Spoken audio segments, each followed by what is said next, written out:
So friends, आज के इस वीडियो लेक्चर से हम लोग बात कर रहे हैं हमारे एक और फिजिक्स के नए चैप्टर के बारे में, जो कि हमारी बुक के अंदर है।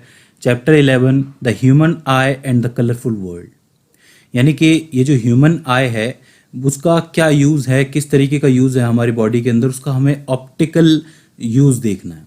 देखिए, इससे पहले हम लोग ऑप्टिक्स पढ़ के आए हैं, जहाँ पर हम लोगों ने मिरर देखे, लेंसेज देखे, उनकी साइन कन्वेक्शन देखी, इनके अंदर इमेज फॉर्मेशन देखा, ये सारी चीज़ें देखी और हमने जाना कि कहाँ ऑब्जेक्ट रखने पे क्या इमेज बनती है। सारी चीज़ें हम लोग पढ़ के आए हैं। अब देखिए, ह्यूमन आई जो है वो हमारी बॉडी के लिए एक नेचुरल ऑप्टिकल इंस्ट्रूमेंट है।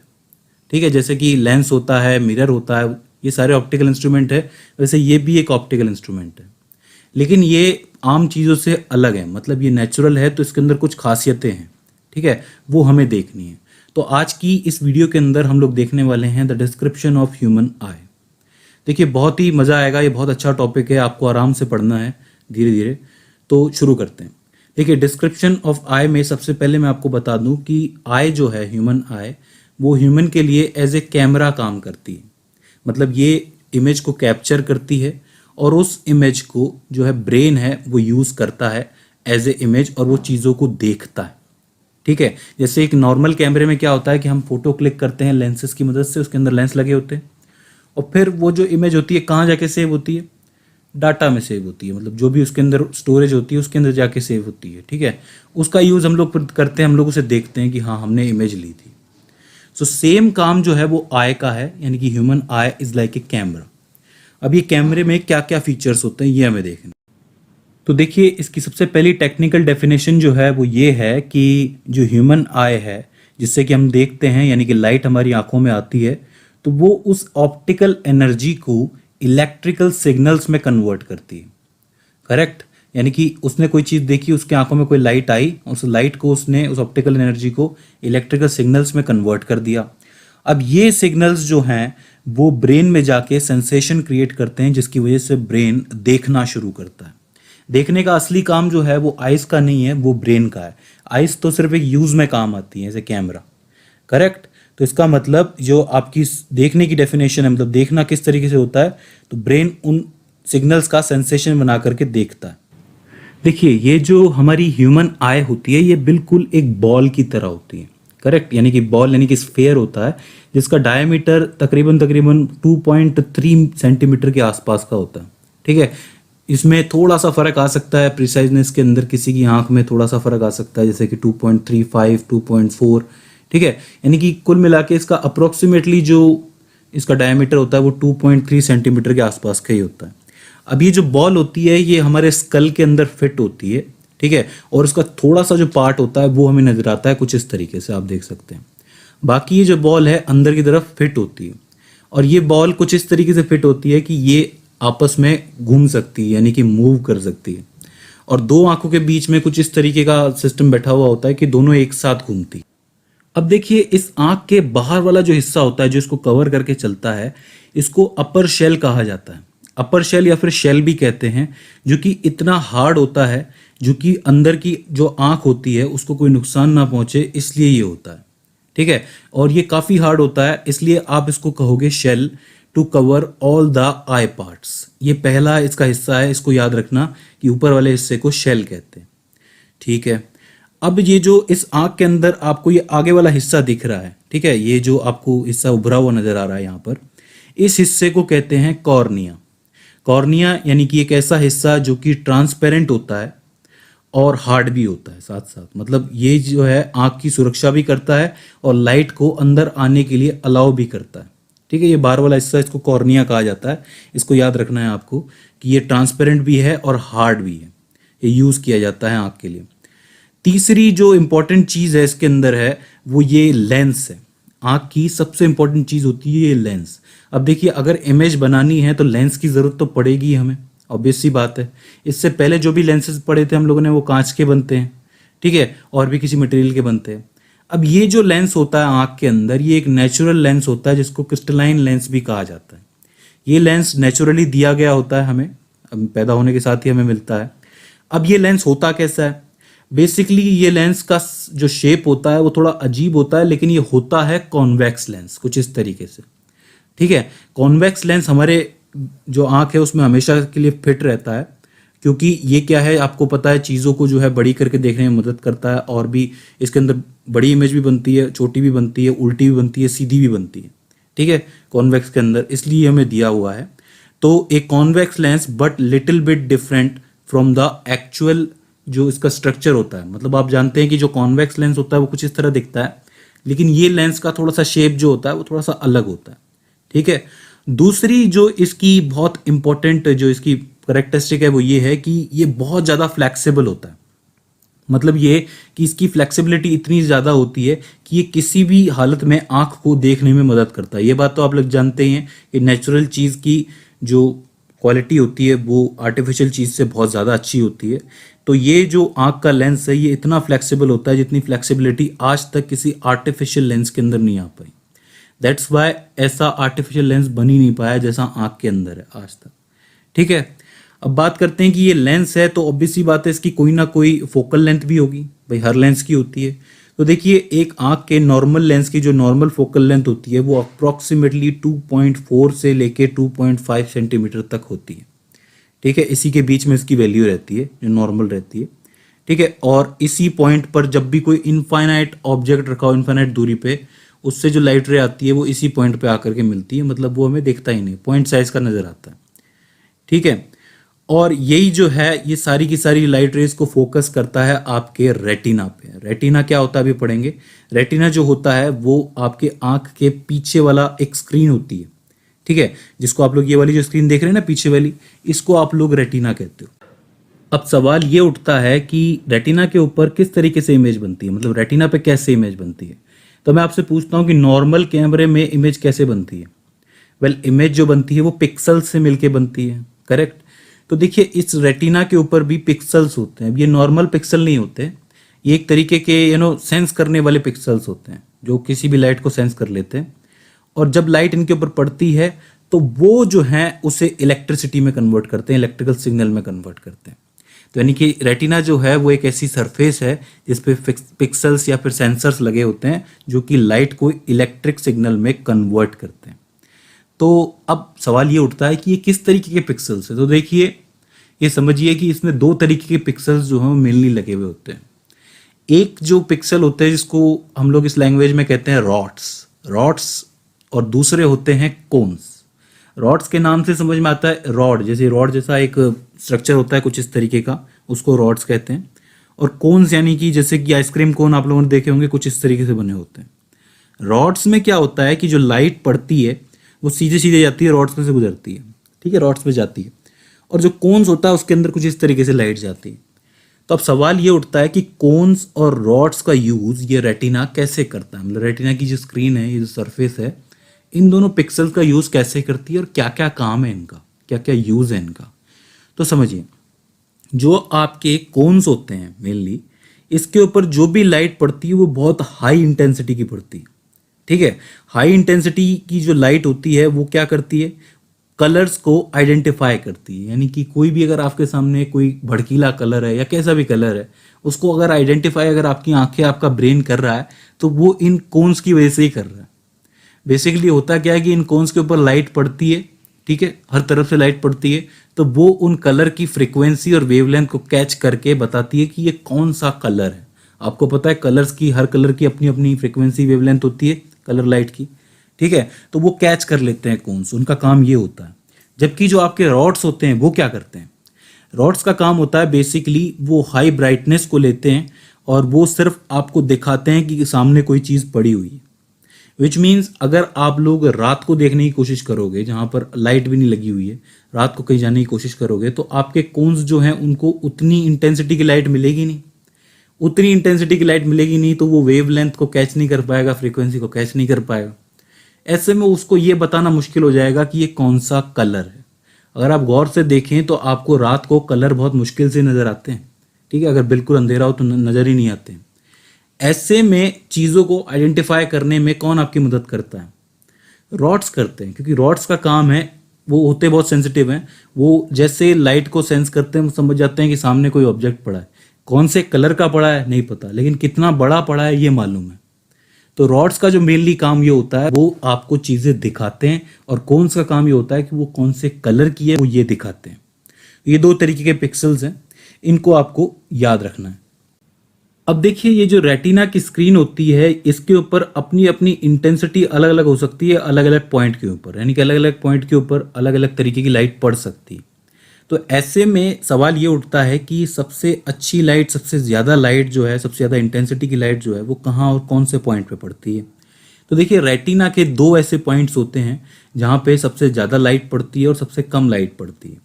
एक पॉइंट जहाँ सबसे ज़्यादा लाइट पड़ती है वो यहाँ होता है, जिसको कहा जाता है येलो पॉइंट। ठीक है, येलो पॉइंट पे जैसे लाइट पड़ती है तो समझ लीजिए कि आपको वो चीज़ सबसे ज़्यादा क्लियर नज़र आएगी उस एंगल से। और वहीं जो दूसरा पॉइंट होता है जहाँ पे आप लोग देख सकते हो कि यहाँ पर रेटिना मिला हुआ नहीं है। ठीक है, रेटिना की जो स्क्रीन है एक यहाँ से जा रही है, एक यहाँ से जा रही है, मिला हुआ नहीं है। तो ये जो पॉइंट होता है इसको ब्लाइंड स्पॉट कहा जाता है। यानी कि एक ऐसा स्पॉट जहाँ पे लाइट पड़ती है तो हमें कोई चीज़ नज़र ही नहीं आती, भले कोई भी लाइट पड़े। समझ रहे हैं आप लोग? एक पॉइंट येलो पॉइंट होता है जहाँ पे मैक्सिमम इंटेंसिटी की लाइट पड़ सकती है और मैक्सिमम क्लियरिटी आती है। दूसरा पॉइंट ब्लाइंड पॉइंट या फिर ब्लैक पॉइंट होता है, ब्लैक स्पॉट होता है, जहाँ पर कोई लाइट पड़ती है तो वहाँ पर इमेज हमें नज़र ही नहीं आती। ऐसा बहुत बार होता है कि किसी भी इमेज के अंदर आप कोई चीज़ देखते हो तो कोई आपको क्लियर नज़र आती है, कोई चीज़ आप देखते हो कि आप नोटिस ही नहीं करते, उसको नोटिस ही नहीं हो पाती है, वो दिखती ही नहीं है। तो वो वहाँ से जो लाइट रे निकली है वो आपके ब्लाइंड स्पॉट में, ब्लैक स्पॉट में जाके गिरी है। इसी वजह से वो चीज़ आपको नोटिस नहीं हुई, वो आपको दिखी नहीं, आपके ब्रेन को नहीं दिखी। करेक्ट? तो ये दो तरीके के पॉइंट्स हैं जो आप लोगों को मैंने पोजीशन बता दी है, ये यहाँ होते हैं, इनको आप लोगों को याद रखना है, पूछे जाते हैं। ठीक है, अगला जो इम्पोर्टेंट क्वेश्चन उठता है वो ये उठता है कि हमने ये तो देख लिया कि रॉड्स और कोन्स जो होते हैं वो लाइट को कैच करते हैं, फिर उनका इलेक्ट्रिकल सिग्नल बनता है। तो ये इलेक्ट्रिकल सिग्नल जाते कैसे हैं ब्रेन में? तो देखिए, उसका भी एक तरीका है और उसका तरीका है नर्व। जैसे कि अगर हमें करंट को, इलेक्ट्रिसिटी को एक जगह से दूसरी जगह पहुंचाना है तो हमें वायर्स का यूज़ तो करना ही पड़ता है। उसी तरीके से ये जो नर्व्स होती हैं ये भी ब्रेन से डायरेक्टली जुड़ी हुई होती हैं। तो हर एक पिक्सल के पीछे अपनी नर्व होती है और वो इलेक्ट्रिकल सिग्नल को लेके ब्रेन के पास जाती है। ऐसे में ये वाला जो हिस्सा आपको दिख रहा है जहाँ पे बहुत सारी नर्व्स आकर के मिलती हैं, उस हिस्से को ऑप्टिक नर्व कहा जाता है, या फिर बहुत सारी नर्व्स का गुच्छा कहा जाता है। जहाँ पर आकर के मिलती है, स्ट्रांग हो जाती है, इमेज क्लियर होती है, फिर वो ब्रेन के पास जाती है। तो ये एक हिस्सा है जो पूछा जा सकता है। अब जब आप लोग कभी डायग्राम बनाएंगे तो ये चीज़ जो है मेंशन करना कभी ना भूलें, बहुत इंपॉर्टेंट चीज़ है, ये चीज़ बताना बहुत ज़रूरी है। ठीक है, तो ये हो जाते हैं आपके retina, yellow point, blind point और ये ऑप्टिक नर्व। अब बात करते हैं इसी के एक बहुत इंपॉर्टेंट टॉपिक की, मतलब इसी के अंदर एक बहुत इंपॉर्टेंट पार्ट है, वो है सिलेरी मसल्स। देखिए, आपका जो लेंस है वो फ्लेक्सिबल है, ये बात तो हमें मालूम है, लेकिन लेंस को फ्लेक्सिबिलिटी का यूज़ कैसे करेगा? लेंस अपने आप तो करेगा नहीं। मतलब अगर लेंस को थोड़ा सा एडजस्ट करना हो खुद को, तो मतलब वो अगर मान लो उसको थोड़ा सा हमें बेंड करना हो या फिर थोड़ा सा खोलना हो, तो ऐसे में जो इसकी मदद करती है, मतलब जो इसका ये बेंडिंग का काम करती है, वो है सिलेरी मसल्स, जो कि आपके लेंस के ऊपर ही लगी होती है। कुछ इस तरीके से आप देख सकते हो। ये मसल्स जो है कभी भी आपके लेंस को दबा सकती है। अब दबाने से होता क्या है? बेंडिंग में फ़र्क पड़ता है। जैसे कि अगर आपका लेंस नॉर्मल अवस्था में है, नॉर्मल है, पड़ा हुआ है, अब इस पर कोई लाइट पड़ती है तो वो इतना बैंड हो जाएगी। लेकिन जब सिलेरी मसल्स इसको थोड़ा सा बेंड कर देती हैं, ठीक है, तब इसके ऊपर जब कोई लाइट पे पड़ती है तो उसकी बेंडिंग थोड़ी ज़्यादा होती है। ठीक है, उस समय पे ये क्या करती हैं, हम लोग क्या करते हैं, जब भी आंखों को थोड़ा सा क्या मीच के, मतलब थोड़ा सा बंद करके देखने की कोशिश करते हैं ताकि हम दूर का देख पाएँ। ठीक है, और ज़्यादा फोकस थोड़ा क्लियर हो पाए हमारा। तो कभी कभी हम लोग आंखों को एडजस्ट करते हैं, तो उस एडजस्टमेंट को करने के लिए ये सिलेरी मसल्स काम में आती हैं। ये सिलेरी मसल्स लेंस के आसपास होती हैं। ठीक है, इस बात को याद रखना, ये बहुत बार पूछने वाली चीज़ है। ठीक है, तो इसका मतलब सिलेरी मसल्स क्या करती हैं? पूरे के पूरे लेंस को एनक्लोज कर लेती हैं, मतलब कवर कर लेती हैं, और उसको प्रेस करती हैं डिजायर्ड थिकनेस के हिसाब से। मतलब जितनी ज़्यादा थिकनेस उस हिसाब से ये उसको बेंड करती हैं, उसको प्रेस करती हैं। ठीक है, तो ये हो जाती हैं सिलेरी मसल्स। ठीक है, एक और इसका इंपॉर्टेंट पॉइंट है जो कि है आइरिस। अब देखिए, जब भी आप आंख को सामने से देखते हो तो सामने से आंख को आपको पुतली नजर आती है, आंख की पुतली नजर आती है। अब आप लोग कभी आपने देखा हो तो किसी की आंख की पुतली सिकुड़ती है, कभी खुलती है, ओपन हो जाती है, कभी सिकुड़ जाती है, राइट। जैसे अगर कोई बड़ी आंखें करे तो उसकी पुतलियां जो है वो बड़ी हो जाती है, कभी कभी सिकुड़ जाती हैं। ये चीज़ आपने कभी नोट की हो तो वो एक्चुअली क्या है, आयरिस जो है उस हिस्से को आयरिस कहा जाता है। वो अपने आप को या तो ओपन करती है यानी कि खुलती है, या फिर श्रिंक होती है, बंद होती है, क्लोज करती है। अब ऐसा वो क्यों करती है? वेल ऐसा होता है सडन लाइट की वजह से। फॉर एग्जाम्पल अगर आप लोग बाहर घूम रहे हैं दिन के अंदर, ठीक है, उजाला हो रखा है, ठीक है, अब सूरज की रोशनी में आपकी जो आइरिस है उसने खोल रखी है कि हाँ भाई आंख में लाइट पड़ेगी इंटेंसिटी की, तो खुले रखना ज़रूरी है। अब अचानक से आप किसी डार्क रूम के अंदर चले जाते हो तो होता क्या है कि आपको जो चीज़ें हैं ना दिख नहीं पाती हैं, क्योंकि आइरिस ने खुद को इतना ओपन कर रखा है, ठीक है। उस हिसाब से लाइट इसके अंदर पड़ नहीं रही है, इसलिए हमें कोई चीज़ नज़र नहीं आ रही है। थोड़ी देर के बाद क्या होता है कि ये जो आइरिस है एडजस्ट करती है खुद को, मतलब वो खुद को श्रिंक करती है, एडजस्ट करती है। फिर क्या होता है कि जितना लाइट आना चाहिए उतनी आती है और फिर हमें चीज़ें क्लियर दिखने लगती है। देखिए लाइट ना तो ज़्यादा जानी चाहिए ना कम जानी चाहिए। ज़्यादा जाएगी तो भी दिखने में प्रॉब्लम हो जाएगी, कम जाएगी तो भी दिखने में प्रॉब्लम हो जाएगी। तो ऐसे में आइरिस खुद को एडजस्ट करती है, इस हिस्से को आइरिस कहते हैं, ठीक है। इस चीज़ का आप लोगों को याद रखना है। अब इस आइरिस के जो हैं अपने अपने कलर भी हो सकते हैं। मतलब कोई कहता है कि किसी की नीली आंखें हैं, किसी की भूरी आंखें हैं, किसी की काली आंखें, तो वो आइरिस का कलर होता है। और आइरिस जो है वो यहाँ कहीं दिखती है आपको इस पूरे के पूरे आई के अंदर, करेक्ट, ह्यूमन आई के अंदर, ठीक है साहब। अच्छा, इसके अंदर ही एक और छोटा सा हिस्सा होता है जो कि आपको बिल्कुल ब्लैक ब्लैक नजर आता है, बिल्कुल बीच में स्पॉट नजर आता है, तो उस हिस्से को प्यूपिल कहा जाता है। देखिए ये एक्चुअली है तो आइरिस ही, लेकिन ये वाला हिस्सा जो स्पेशली ब्लैक होता है, बिल्कुल बिल्कुल मतलब इसके अंदर कुछ आपको दिखता ही नहीं है, इस एरिया को प्यूपिल कहा जाता है, करेक्ट। आइरिस के अंदर ही होता है, बाकी प्यूपिल कोई चीज़ नहीं है, आइरिस ही है जो भी है, लेकिन इस हिस्से को प्यूपिल कहते हैं क्योंकि यहाँ पर बिल्कुल ब्लैक होता है, कुछ दिखता नहीं है, ठीक है।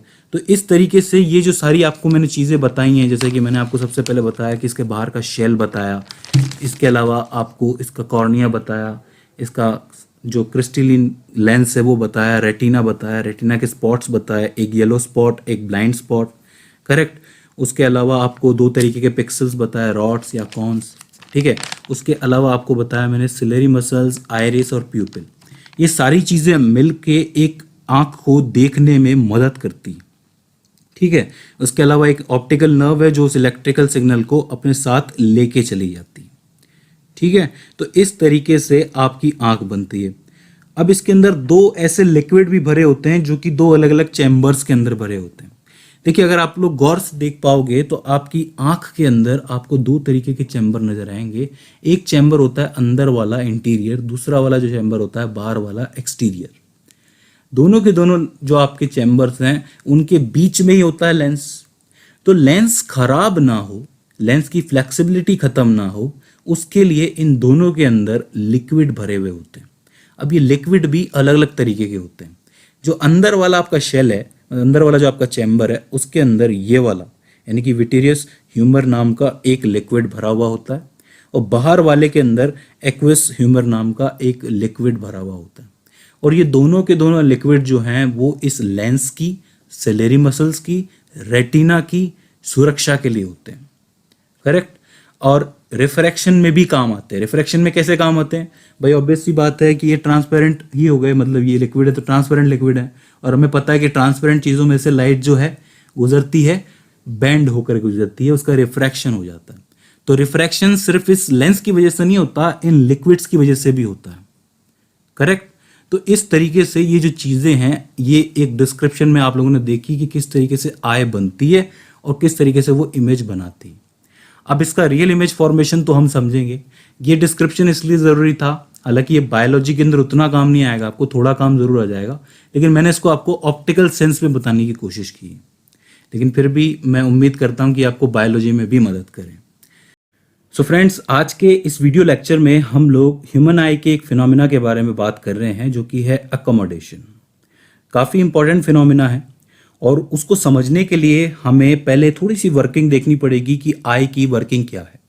वैसे तो हम लोग आई की वर्किंग के बारे में जानते हैं, जिसमें हमारे पास एक आँख होती है और जो आँख में एक लेंस लगा हुआ होता है, और ये लेंस जो यूजुअली होता है वो आपका कॉन्वेक्स लेंस होता है।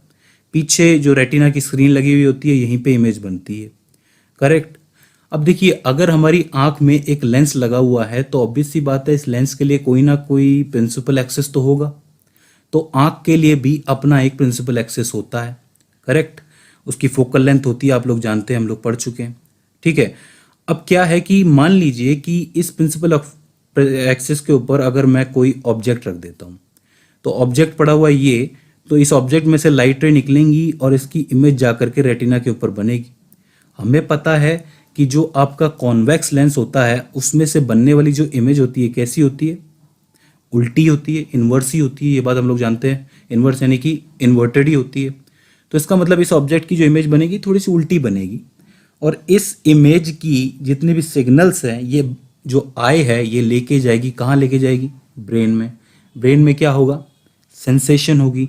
सेंसेशन होगी तो उससे इस ब्रेन को पता चल जाएगा कि हाँ ये ऑब्जेक्ट पड़ा है, इसकी इमेज यहाँ पर बनी हुई है। कोई दिक्कत नहीं है, ये सिंपल सी वर्किंग है। लेकिन इस वर्किंग में सबसे इंपॉर्टेंट चीज़ ये समझना ये है कि जो आप इमेज देख रहे हो, यानी कि आपका ब्रेन जो इमेज देख रहा है आई की मदद से, वो कितनी शार्प है। यानी कि अगर हम लोग किसी भी ऑब्जेक्ट की इमेज को शार्पली देखना चाहते हैं, सही से देखना चाहते हैं, तो उसका शार्प होना ज़रूरी है, शार्पनेस ज़रूरी है। कैसे आएगी वो शार्पनेस, तो देखिए एक इसके लिए एक पॉइंट है। वो पॉइंट ये है कि जो भी ऑब्जेक्ट या फिर जो भी पॉइंट हम लोग देखते हैं, उस पॉइंट में से आने वाली लाइट रेज जो हैं वो इस लेंस से गुजरने के बाद एक ही पॉइंट पे आकर के मिले। यानी कि अगर कोई ऑब्जेक्ट हो, उसमें से दो लाइट रे निकली, लेंस से गुजरने के बाद वो रेटिना के एक पॉइंट पे आके मिली, तो आपके ब्रेन को या फिर आई ने जो सिग्नल भेजा है उससे ब्रेन को पता चल जाएगा कि हाँ ये वाला ऑब्जेक्ट जो है इसकी इमेज आकर के इस पॉइंट पे मिली है, इस पॉइंट पे आकर के बनी है। भाई दोनों लाइट रेज ने इंटरसेक्शन पॉइंट बनाया, तो यहीं पे इमेज बनेगी। तो आपके ब्रेन को पता चल जाएगा कि हाँ ये वाला ऑब्जेक्ट है, उसकी ये वाली इमेज है, ठीक है। लेकिन ऐसा भी होता है कि अगर किसी ऑब्जेक्ट में से दो लाइट रे बाहर निकलती हैं, वो अलग अलग पॉइंट पे जाके गिरती हैं रेटिना के। यानी कि अगर आपके पास ऑब्जेक्ट है, उसमें से कोई लाइट रे आई, मतलब पहली लाइट रे आई, लेंस से गुजरने के बाद वो इस पॉइंट पे आके गिरी, दूसरी लाइट रे निकली, वो इस पॉइंट पे आके गिरी। अब देखिए कितना डिफरेंस आ गया, मतलब दोनों के दोनों पॉइंट्स, मतलब दोनों की दोनों लाइट रेज यहाँ पे आके गिरी हैं, दोनों एक ही पॉइंट से निकली हैं, तो ब्रेन को वो इमेज ब्लर लगने लगती है, करेक्ट।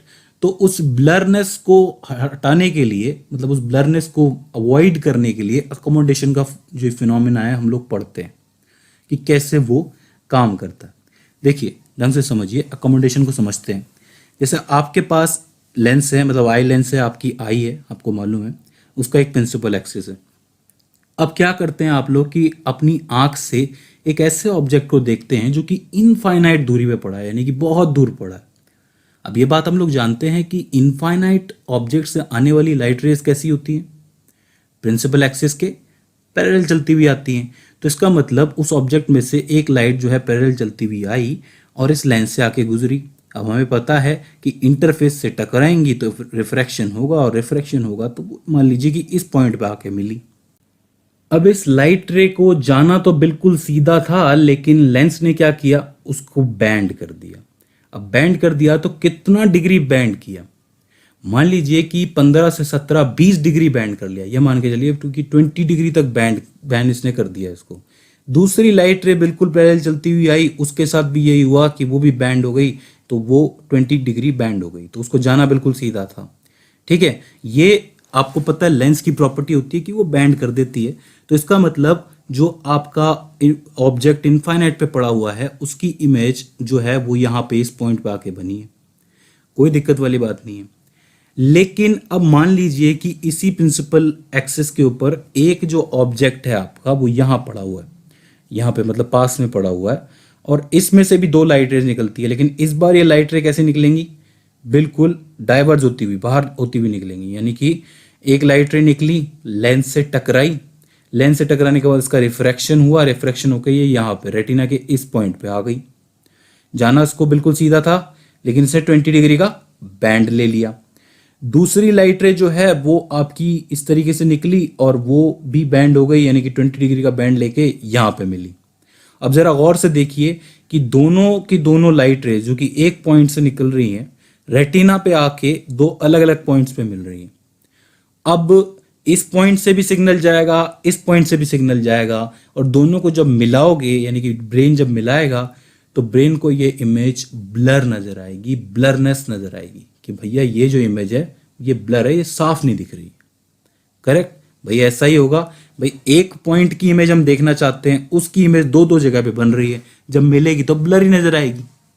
ठीक है, तो अब इस चीज़ का जो निवारण है, जो इसका सॉल्यूशन है वो क्या है? तो इसका सॉल्यूशन है, वो करती हैं आपकी सिलेरी मसल्स। आपको याद होगा जब मैंने डिस्क्रिप्शन ऑफ आई आपको बताया था तो मैंने क्या कहा था कि जो सिलेरी मसल्स होती हैं जो कि आंख के लेंस को पूरी तरीके से घेर के रखती हैं, वो क्या करती हैं? वो आपके लेंस को बेंड करती है, प्रेस करती है। अब जब लेंस को आप प्रेस करोगे तो उसका जो शेप है वो बदलेगा, शेप बदलेगा तो उसका रिफ्रैक्शन बदलेगा, रिफ्रैक्शन बदलेगा मतलब कि वो लाइट को ज़्यादा बेंड करेगा। समझिए कि पहले जो आपका लेंस था वो ऐसा था, इसमें से लाइट रे आ रही थी, वो अलग अलग पॉइंट में मिल रही थी। अब सिलेरी मसल्स ने क्या किया कि इस लेंस को बेंड किया, तो अब ये लेंस कुछ इस तरीके से हो गया। अब इसमें से जो लाइट रे गुजरेगी वो उसको ज़्यादा बेंड करेगी, मतलब ये जो एंगल 20 डिग्री का आपको दिख रहा है ये और ज़्यादा बेंड होगा। करेक्ट, अब ये बेंड होंगी मतलब ये पास आएंगी और एक पॉइंट पे आके मिलेंगी कि नहीं? ऐसा ही होगा।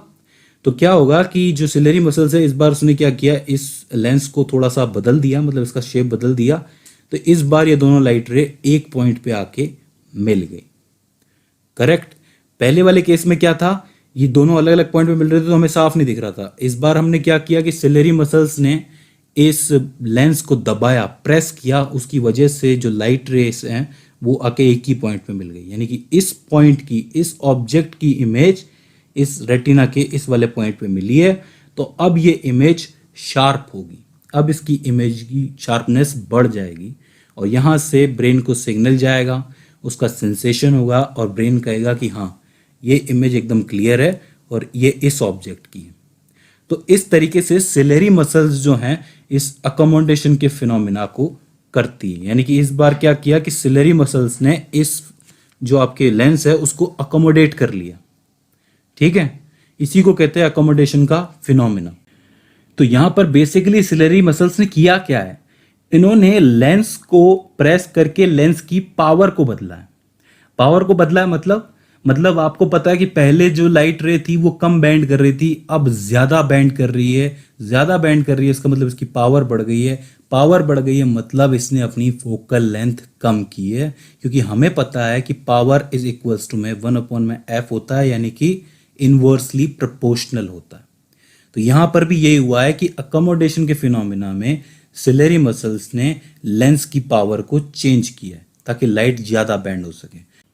तो अकोमोडेशन की जो आप डेफिनेशन है वो लिख सकते हो कि accommodation is the process by which the vertebrate eye changes optical power to maintain a clear image और focus on an object as its distance varies. यानी कि अलग अलग डिस्टेंस पे आई जो है क्या करती है कि वो अपनी पावर को चेंज करती है। अब जैसे कि कोई दूर का ऑब्जेक्ट देखना है तो उसमें उसको कोई दिक्कत नहीं है कि भाई वो जो इमेज आकर के बनेगी रेटिना पे बनेगी, इनफाइनाइट वाली रेटिना पे बनी थी, लेकिन पास आ गई तो वहाँ पे क्या हुआ कि पावर को थोड़ा सा बढ़ाना पड़ा। मतलब पावर बढ़ाने के लिए उसको थोड़ा सा सिलेरी मसल्स से दबाना पड़ा, प्रेस करना पड़ा। राइट, तो इस तरीके से आप लोग देख सकते हैं कि जब भी कोई चीज़ पास होती है तो हम लोग थोड़ा सा आंखों को एडजस्ट करते हैं ना, थोड़ा दबाते हैं, थोड़ा सा बंद करके देखते हैं। राइट, जिससे हमको क्लियर दिख सके। ठीक है, और इसकी भी अपनी एक लिमिट होती है, यानी कि अगर आप ऑब्जेक्ट को बहुत ज़्यादा पास ले जाओगे तब भी ऑब्जेक्ट आपको धुंधला दिखेगा, यानी कि ब्लर दिखेगा। तो ऐसे में एक पर्टिकुलर लिमिट होती है जहां तक जो इमेज जो है वो आपको क्लियर दिखती है, और उस लिमिट को आप लोग कहते हो minimum distance of clear view. और वो डिस्टेंस कितनी होती है आपको बता दूं मैं, वो डिस्टेंस होती है 25 सेंटीमीटर। यानी कि आंख से 25 सेंटीमीटर दूर अगर आप रखोगे तो वो आंख के लिए एक परफेक्ट व्यू होगा। उससे दूर के लिए आपकी सिलेरी मसल्स को मेहनत करने की ज़रूरत नहीं है। 25 सेंटीमीटर से पास लेके आओगे तो सिलेरी मसल्स को ज़्यादा प्रेशर डालना पड़ेगा लेंस के ऊपर, और इससे ख़तरा ये बनता है कि लेंस ख़राब हो सकता है। आपको पता है कि जो आंखों में फॉल्ट आ जाते हैं, यानी कि किसी को दूर का नहीं दिखता, किसी को पास का नहीं दिखता, वो इसी वजह से होता है। अब वो भी हम लोग पढ़ेंगे कि जो फॉल्ट्स हैं, जो डिफेक्ट्स होते हैं हमारी आंखों के अंदर, वो चीज़ हम लोग अगले लेक्चर के अंदर पढ़ने वाले हैं। इससे आपको क्लियर हो जाएगा। तो आई होप आपको अकोमोडेशन समझ में आया होगा कि अकोमोडेशन का क्या मतलब होता है, कि सिलेरी मसल्स जो है वो आपके लेंस की पावर को बढ़ाने के लिए उसको एडजस्ट करती है। सो फ्रेंड्स, आज के इस वीडियो लेक्चर में हम लोग बात कर रहे हैं आई फॉल्ट्स के बारे में या फिर आई प्रॉब्लम्स के बारे में। देखिए फ्रेंड्स, जैसा कि आपको पता है कि हम लोग ह्यूमन आई का डिस्क्रिप्शन पढ़ चुके हैं और हमने ये देखा है कि अकोमोडेशन इन ह्यूमन आई क्या होता है।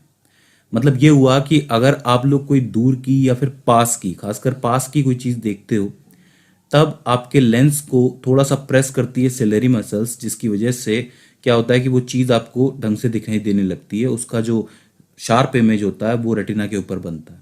ठीक है, वहाँ पे सिलेरी मसल्स आपकी हेल्प करती है। तो आंखों के पास नेचुरली ये पावर होती है कि वो दूर की चीज़ और पास की चीज़ को ढंग से देख ले, और उसके लिए वो खुद को एडजस्ट करती है। ये बात तो ठीक है, लेकिन देखिए कुछ ऐसी भी चीज़ें होती हैं, मतलब कुछ कई बार ऐसा भी हो जाता है कि आई के अंदर फॉल्ट आ जाता है। मतलब अगर किसी को पास का नज़र नहीं आ रहा है तो उसके पीछे उसकी आंख के अंदर फॉल्ट्स होते हैं, मतलब उसके अंदर कोई दिक्कत आ जाती है, कोई प्रॉब्लम आ जाती है।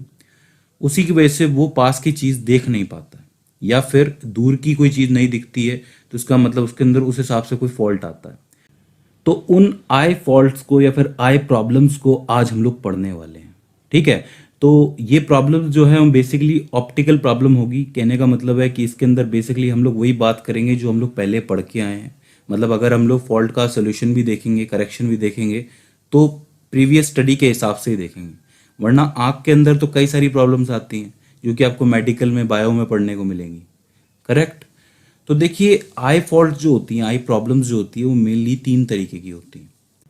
पहला फॉल्ट वो होता है जिसके अंदर आपको दूर रखी हुई चीज़, यानी कि एक पर्टिकुलर डिस्टेंस से ज़्यादा दूर रखोगे चीज़ तो वो आप देख नहीं पाते हो। जैसे कि टीवी आपको धुंधली नज़र आती है तो उसको शॉर्ट साइटेडनेस कहते हैं, या फिर निकट दृष्टि दोष, या फिर मायोपिया कहा जाता है। ये 3 नाम है इसके। इसको ऐसे याद रखना है कि प्रॉब्लम दूर की है लेकिन नाम शॉर्ट है, शॉर्ट साइटेडनेस है। ठीक है, निकट दृष्टि दोष। इसी तरीके से जो दूसरी प्रॉब्लम आती है जिसमें आपको पास की रखी हुई चीज़ नज़र नहीं आती, यानी कि जो चीज़ें पास रख दो वो चीज़ें आपको नज़र नहीं आती है, उसको आप लोग कहते हो हाइपरमेट्रोपिया, या फिर लॉन्ग साइटेडनेस, या फिर दूर दृष्टि दोष। करेक्ट। इसको भी वैसे याद रखना है कि दिख पास की चीज़ नहीं रही है लेकिन नाम जो है वो लॉन्ग है, यानी कि लॉन्ग साइटेडनेस है, निकट दूर दृष्टि दोष जिसको आप लोग कहते हो। ठीक है। और तीसरा जो होता है जिसके अंदर आपको दोनों ही प्रॉब्लम्स आ जाती हैं, ना तो आपको पास की चीज़ नज़र आती है ना आपको दूर की चीज़ नज़र आती है। करेक्ट। उस दोष को हम लोग पढ़ेंगे, उसका जो करेक्शन होगा वो भी देखेंगे। तो सबसे पहले आज हम लोग पढ़ रहे हैं मायोपिया। ठीक है, मायोपिया क्या होता है, जिसके अंदर जो objects which are on a very long distance are not visible clearly, यानी कि ऐसे ऑब्जेक्ट्स जो कि बहुत दूर रखे हों वो हमें नज़र नहीं आते। देखिए जैसे कि आपके पास कोई नॉर्मल आई हो, हेल्दी आई, जिसके अंदर कोई प्रॉब्लम नहीं होती है, उसका आपको एक प्रिंसिपल एक्सेस नज़र आता है। उसमें अगर मान लीजिए कि बहुत दूर से, इनफाइनाइट से, या फिर इनफाइनाइट ना से दूर से कोई ऑब्जेक्ट पड़ा हुआ है और उसमें से लाइट रेज आ रही हैं, तो वो लाइट रेज कैसे आएंगी, पैरेलल आएंगी इस प्रिंसिपल एक्सेस के। तो वो लाइट रेज आई और आई लेंस को क्रॉस करने के बाद इनका रिफ्रैक्शन हुआ और ये जाकर के रेटिना पे मिल गई, तो यानी कि उसकी इमेज रेटिना के इस पॉइंट पे आके बनेगी। ये एक नॉर्मल हेल्दी आई में होता है। लेकिन मायोपिक आई, यानी कि जिसको मायोपिया हुआ है, उसमें क्या होता है, उसमें उस आंख से दूर अगर कोई ऑब्जेक्ट हो उसमें से लाइट रे आएंगी जो कि पैरेलल चलती हुई आएंगी। आई लेंस को क्रॉस करने के बाद क्या होगा, आई लेंस को क्रॉस करने के बाद उसका जो पावर है वो उतना नहीं होगा, मतलब ज़्यादा ही हो जाएगा, वो ज़्यादा ही बैंड कर देगा उसको। तो वो जो लाइट रेज हैं कुछ इस तरीके से चली जाएंगी और उसका इंटरसेक्शन पॉइंट, इमेज का इंटरसेक्शन पॉइंट कुछ यहाँ बनेगा। अब आप लोग देख सकते हैं कि इमेज का इंटरसेक्शन पॉइंट रेटिना से पहले ही बन गया, इमेज बिफोर रेटिना। बनना कहाँ चाहिए था, रेटिना पे, लेकिन क्या हुआ कि ज़्यादा ही बैंड कर दिया लाइट को इन लेंस ने, और उसकी वजह से क्या हुआ कि ये जो लाइट रेज का इंटरसेक्शन पॉइंट है ये पहले ही बन गया। अब ये ज़्यादा ही बैंड कैसे हो सकता है, ये ऐसे हो सकता है कि आपका जो आई लेंस है वो ऑलरेडी बहुत ज़्यादा मोटा हो चुका है। देखिए क्या होता है कि जब सिलेरी मसल्स आई लेंस को दबाती हैं तभी तो पावर बढ़ती है, तभी तो वो लाइट रे को ज़्यादा बेंड करते हैं। ठीक है, लेकिन यहाँ पहले से आपका लेंस मोटा हो जाता है। ठीक है, तो इसका मतलब क्या हुआ कि आपका इमेज रेटिना से पहले बनेगा और आपको जो इमेज है वो धुंधली नजर आएगी। और ऐसी आंखों को आप लोग कहते हो जो है मायोपिक आई या फिर शॉर्ट साइटेडनेस। शॉर्ट साइटेडनेस को क्यों कहा जाता है? देखिए नॉर्मल आई के अंदर क्या हो रहा था कि आई लेंस से दूर इस रेटिना पे इमेज बनी तो उसकी डिस्टेंस इतनी थी। यहाँ पर इमेज की डिस्टेंस घट गई, लेंस से घट गई, शॉर्ट हो गई। तो ये शॉर्ट डिस्टेंस जो है इसको शॉर्ट साइटेडनेस कहलाती है। समझ गए कि कैसे इसका नाम पड़ा इस तरीके से? तो इस तरीके से नाम पड़ता है। अब सवाल ये है कि इसका करेक्शन किस तरीके से हो, मतलब कैसे इसको ठीक किया जाए। तो देखिए क्योंकि हमें पता है कि यहाँ पर लाइट रेज बहुत ज़्यादा बेंड कर रही हैं, ठीक है, तो हमें क्या करना है कि इसकी बेंडिंग को कम करना है। अब बेंडिंग कम कैसे होगी? बेंडिंग कम ऐसे होगी कि इस लाइट रे को, जो ये जो लाइट रे चलती हुई आ रही हैं, इसको हम लोग थोड़ा सा ऊपर कर दें, मतलब ऊपर की तरफ से ये आएंगी तब जा करके ये कम बेंड करेंगी और जाके रेटिना पे मिल जाएंगी। समझ पा रहे हैं आप लोग कि भाई इस लाइन में आ रही थी लाइट तो हम लोग इसको ऊपर कर दें, मतलब ये थोड़ा सा डाइवर्ज होकर के आए, तब क्या होगा कि इसकी बेंडिंग ऊपर से होगी तो इसका मतलब ये रेटिना पे मिलेंगी। अब हमें पता है कि डाइवर्ज करने का काम कौन करता है? कॉनकेव लेंस करता है।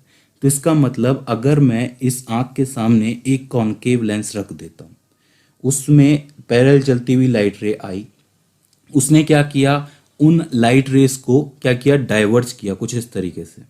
अब डाइवर्ज होने के बाद ये कहाँ जाएंगी? ये आपके आई लेंस में गई। आई लेंस में इसका रिफ्रैक्शन हुआ, चूंकि अब ये बिल्कुल सीधा जा रही थी तो अब ऊपर की तरफ जा रही है, तो इस बार ये रिफ्रैक्ट होके आपके रेटिना पे मिली। समझ रहे हैं आप लोग मैंने क्या किया है? पहले सिंपल लाइट रे चलती हुई आ रही थी तो वो क्या है, ज़्यादा ही बैंड कर रही थी, उसकी वजह से इसका जो इंटरसेक्शन पॉइंट है वो रेटिना से पहले बन रहा था। इस बार लेंस की वजह से क्या हुआ कि उसको हमने थोड़ा सा ऊपर कर दिया। भाई ज़्यादा एंगल में ये झुक रही है, बैंड कर रही है, तो उसको थोड़ा एंगल ऊपर कर दो तो उसकी वजह से रेटिना पे आपकी इमेज बन जाएगी। तो आप लोग इसका करेक्शन करने के लिए एक कॉनकेव लेंस का चश्मा पहनते हैं। ठीक है, तो इसका मतलब जिस जिसको दूर का नहीं दिखता है उसके चश्मे में कॉनकेव लेंस लगाया जाता है। अब मायोपिक आईज में ये दूर की चीज देखने के लिए प्रॉब्लम होती है तो हम यूज करते हैं कॉनकेव लेंस का। रही बात पास की चीजों की, तो उसको तो वो इजीली देख लेता है। कैसे देखता है?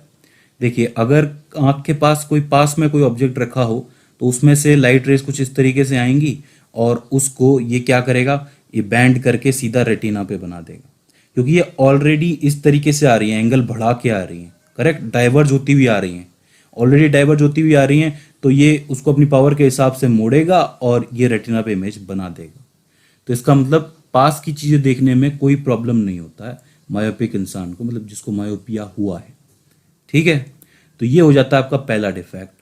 बात करते हैं दूसरे डिफेक्ट की, जो कि होता है हाइपरमेट्रोपिया, यानी कि लॉन्ग साइटेडनेस, यानी कि जहाँ पे आपको पास की चीज़ें नज़र नहीं आती, मतलब objects which are on a very short distance are not visible clearly. देखिए इसके अंदर क्या होता है, देखिए अगर कोई नॉर्मल हेल्दी आई हो आपके सामने जिसमें एक प्रिंसिपल एक्सिस आपको नज़र आ रहा है, तो उसमें क्या होगा कि आप एक ऑब्जेक्ट लोगे जो कि इसके पास पड़ा हुआ होगा, उस ऑब्जेक्ट में से डाइवर्ज होती हुई लाइट रेज बाहर निकलेंगी और वो लाइट रेज लेंस से टकराने के बाद, मतलब आई लेंस से गुजरने के बाद आपके रेटिना पे बन जाएंगी। ये होता है सिंपली, ठीक है, नॉर्मल आई में। अब वो आई जिसको हाइपरमेट्रोपिया हुआ, यानी कि वो हाइपोमेट्रिक है, उसमें क्या होगा? देखिए पास में कोई ऑब्जेक्ट पड़ा होगा, उसमें से लाइट रेज डाइवर्ज करती हुई निकलेंगी, लेकिन ये लाइट रेज लेंस से निकलने के बाद रिफ्रैक्शन में ये इनको इतना बैंड नहीं कर पाएगी कि ये इस रेटिना पे मिले, मतलब इसकी बेंडिंग पावर कम हो चुकी होगी लेंस की। ठीक है, और उसकी वजह से जो लाइट रेज है वो आफ्टर द रेटिना जाके मिलेंगी और वहां पे कहीं आपकी इमेज बनेगी। तो ऐसे में जो दिमाग को सिग्नल मिलेगा, सेंसेशन होगा, उसमें जो इमेज बनेगी वो धुंधली बनेगी, ब्लर बनेगी, मतलब आफ्टर द रेटिना बनी। तो अब इसका क्या निवारण है? मतलब इसमें ये तो समझ में आ गया कि बेंडिंग पावर कम है। अब बेंडिंग पावर कम क्यों है? ऑब्वियस सी बात है, इसका मतलब ये हुआ है कि आपकी सिलेरी मसल्स जो है वो उसको दबा नहीं पा रही हैं लेंस को। दो चीज़ें हो सकती हैं, या तो सिलेरी मसल्स जो है वो आपकी वीक हो सकती है, या फिर आपका जो लेंस है वो मतलब हो सकता है कि बिल्कुल ज़्यादा हार्ड हो गया हो। ठीक है, ऐसे में क्या है, ये प्रेस नहीं हो पा रहा हो और मोटा ना होने की वजह से ये इसको बेंड ना कर पा रहा हो। तो अब इसका क्या इलाज है, मतलब इसका क्या करेक्शन किया जा सकता है। देखिए, चूंकि ये लाइट रेज डाइवर्ज होके आ रही हैं, अगर ये लाइट रेज पैरेलल आ जाएं तो इजीली ये इसको रेटिना पे बना देगा। अब इसको पैरेलल करने के लिए हमें क्या करना पड़ेगा, इसका आंख में जाने से पहले ही कॉन्वेक्स लेंस से रिफ्रैक्शन करना पड़ेगा। मतलब क्या हुआ कि हम क्या करेंगे कि इस आंख के सामने एक कॉन्वेक्स लेंस रख देंगे, इसमें लाइट रेज आएंगी। अब लाइट रेज रिफ्रैक्शन की वजह से बैंड करेंगी, तो ये जो डाइवर्ज होती हुई आ रही थी, अब ये लाइट रे पैरेलल चलती हुई जाएंगी। देख रहे हैं आप लोग, पैरेलल लाइट रेज जाकर के आई लेंस में जाके टकराएंगी और आई लेंस में दोबारा इनका रिफ्रैक्शन होगा, और इस बार ये कहाँ जाके मिल जाएंगी, रेटिना पे। मतलब रेटिना पे जाकर के ये अपना इमेज बनाएंगे। देखिए, किया कुछ भी नहीं है। इस आई में क्या हो रहा था कि जो लाइट रेज आ रही थी आई लेंस से टकराने के बाद वो उतना ज़्यादा बैंड नहीं हो रही थी, और वो रेटिना के पीछे जाके इंटरसेक्शन पॉइंट बना रही थी। हमने क्या किया कि इन डाइवर्ज लाइट रेज को पैरेलल करने के लिए बीच में एक कॉन्वेक्स लेंस रख दिया, जिसकी वजह से पहले ही रिफ्रैक्शन हो गया। पहले रिफ्रैक्शन हुआ तो ये डाइवर्ज लाइट रेज बन गई पैरेलल। पैरेलल ये बनी तो ये जाके टकराई आई लेंस से, और फिर ये रेटिना पे इमेज बनाने लगी। मतलब क्या हुआ कि एक ऐसा आदमी जिसको पास का नज़र नहीं आता है, वो एक चश्मा अपने साथ रखता है जो कि उसको पास का पढ़ने में मदद करे, और उस चश्मे में कॉन्वेक्स लेंस लगा हुआ होता है। ठीक है, तो इस तरीके से आप लोग देख सकते हैं कि पहले जो डिस्टेंस था वो रेटिना तक था लेंस का, लेकिन इसमें क्या होता है, डिस्टेंस जो है वो बढ़ जाता है पीछे की तरफ, मतलब आफ्टर द रेटिना बनती ना इमेज। तो ऐसे में इसको लॉन्ग साइटेडनेस कहा जाता है, इसका नाम ऐसे पड़ा, लॉन्ग साइटेडनेस। तो ये हो जाता है आपका दूसरा जो आपका डिफेक्ट होता है आई का, और उसके अंदर आप लोग कॉन्वेक्स लेंस का यूज करते हो। बात करते हैं तीसरे वाले डिफेक्ट की, जिसको आप लोग कहते हो प्रेस बायोपिया या फिर प्रेस बायोपिक आईज। इसमें दोनों डिफेक्ट एक साथ होते हैं, मतलब आप लोग पास का भी नहीं पढ़ पाते हो और ज़्यादा दूर का भी नहीं देख पाते हो। पास में भी कुछ नज़र नहीं आ रहा, ज़्यादा दूर भी नज़र नहीं आ रहा है, बस थोड़ा दूरी पे नज़र आएगा आपको। यानी कि आपको दोनों प्रॉब्लम्स एक साथ हो गई। अब दोनों प्रॉब्लम्स का सॉल्यूशन क्या है, दोनों प्रॉब्लम्स के लिए दोनों लेंस यूज़ किए जाते हैं। मैं आपको पहले बता चुका हूँ ये कि एक ऐसा चश्मा, एक ऐसा ग्लासेस बनाए जाते हैं जिसके अंदर दोनों के दोनों लेंस एक साथ लगाए जाएं। लेकिन आप लोग पूछेंगे कि दोनों के दोनों एक साथ कैसे हो सकते हैं, मतलब दोनों प्रॉब्लम्स एक साथ कैसे हो सकती हैं। तो देखिए, इसके बहुत सारे रीजंस हैं। कभी कभी क्या होता है कि जैसा मैंने बताया था कि आई बॉल होती है, उसका साइज या तो बढ़ जाता है या फिर घट जाता है। जैसे नॉर्मल साइज में तो रेटिना पे इमेज बनेगी, लेकिन अगर बढ़ जाए तो आपको किसकी, दूर की प्रॉब्लम हो जाएगी, और घट जाए तो आपको पास की प्रॉब्लम हो जाएगी। ठीक है, एक ये दिक्कत हो सकती है। दूसरा हो सकता है कि आपके सिलेरी मसल्स जो हैं वो वीक पड़ जाएं, जिसकी वजह से वो प्रेस नहीं कर पाती हैं ढंग से आपके आई लेंस को। ठीक है, और तीसरा जो प्रॉब्लम हो सकता है कि आपका लेंस ही डिफेक्टिव हो जाए, मतलब लेंस या तो कठोर हो जाए, मतलब हार्ड हो जाए, या फिर लेंस पहले से ही ज़्यादा मुड़ जाए। ठीक है, तो उस प्रॉब्लम, इन कॉजेस की वजह से ये प्रॉब्लम्स एक साथ क्रिएट हो जाती हैं। तो ऐसे में आप एक ऐसा चश्मा बनाते हो जिसमें दोनों लेंस हो, जिसमें ऊपर तो लगा होता है कॉनकेव लेंस जिससे आप दूर का देख पाओ, और नीचे छोटा सा लगा है पास में कॉन्वेक्स लेंस जिससे आप लोग पढ़ पाओ, पास की चीज़ें पढ़ पाओ। कई बुजुर्गों को ये प्रॉब्लम होती है, एक साथ दोनों प्रॉब्लम्स हो जाती हैं। तो इस तरीके से आप लोग देखते हो 3 तरीके के डिफेक्ट्स। अब देखिए, डिफेक्ट्स तो आई में बहुत सारे हैं, लेकिन वो सारे के सारे क्या है, मेडिकल में पढ़ने को मिलते हैं। यहाँ 3 डिफेक्ट्स इसलिए बताए गए हैं क्योंकि इन तीनों का जो सोल्यूशन है वो हमारे पास है, हम लोग लेंसेस लगा के इनका सोल्यूशन कर सकते हैं। और मैं आपको बता दूं कि ये डिफेक्ट्स पूछे ही जाते हैं, हर बार पूछे जाते हैं, मतलब ऐसा होता है कि इनसे रिलेटेड सवाल तो आता ही आता है। तो आप लोगों को इसको ढंग से याद करना है, पढ़ना है, और इसके बाद आपको ये काम और करना है कि जाके आप लोग अपनी बुक पढ़ें। सो फ्रेंड्स, आज के इस वीडियो लेक्चर में हम लोग एक और टॉपिक के बारे में बात कर रहे हैं कलरफुल वर्ल्ड के, जो कि है refraction of light through a prism, यानी कि आपको याद होगा कि पिछले चैप्टर में हम लोगों ने 3 ट्रांसपेरेंट मीडियम्स के बारे में देखा था, पढ़ा था। इसमें से एक तो था हमारा लेंस, दूसरा था हमारा ग्लास स्लैब और तीसरा है हमारा प्रिज्म। और वहाँ पर हमने आपको कहा था कि जो प्रिज्म है उसके बारे में आप लोग थोड़ा सा आगे पढ़ोगे, आगे वाले चैप्टर्स में पढ़ोगे और अपर क्लासेस के अंदर पढ़ोगे। तो यहाँ पर वही refraction of light in a prism हम लोग पढ़ने वाले हैं कि जब भी कोई लाइट रे किसी प्रिज्म के अंदर जाती है तो उसमें रिफ्रैक्शन किस तरीके से होता है। ठीक है, वहाँ हमें रिफ्रैक्शन किस तरीके से देखने को मिलता है और वहाँ कौन कौन से पॉइंट्स हैं जो हमें नोट करने होंगे। ठीक है, तो बहुत सिंपल है, आइए शुरू करते हैं। तो सबसे पहले तो हम लोग ये जान लेते हैं कि प्रिज्म होता क्या है। तो देखिए, प्रिज्म का जो शेप होता है वो कुछ इस तरीके से होता है, आप लोगों ने देखा होगा, ये कुछ इस तरीके से आप लोग देख सकते हैं। इस प्रिज्म के अंदर आपको मेनली 5 साइड्स देखने को मिलेंगी। 5 में से 2 साइड्स जो होंगी वो तो आपकी ट्रायंगुलर होंगी, जिसमें से पहली वाली ये है और दूसरी वाली इसके बिल्कुल पीछे अपोजिट वाली है। ठीक है, और जो बाकी 3 साइड्स जो होंगी आपकी वो होंगी आपकी रेक्टेंगुलर। रेक्टेंगुलर यानी कि एक तो ये वाली, दूसरी बिल्कुल ये वाली इसके अपोजिट वाली, और तीसरा इन सब का बेस यानी कि वो भी रेक्टेंगुलर होगी। तो मतलब क्या हुआ कि एक प्रिज्म की टोटल 5 साइड्स होती हैं, 2 ट्रायंगुलर और 3 रेक्टेंगुलर। अब ये किस तरीके से मैच होती है, मतलब किस तरीके से लगी हुई होती है। तो देखिए, एक चीज आप लोग ध्यान रखिए कि ये जो ट्रायंगुलर साइड्स हैं ये तो इसके बेस की तरह काम करती हैं। बाकी ये जो आपकी रेक्टेंगुलर साइड्स हैं, तीनों साइड्स, ये एक दूसरे के इंक्लाइंड बनी हुई होती हैं।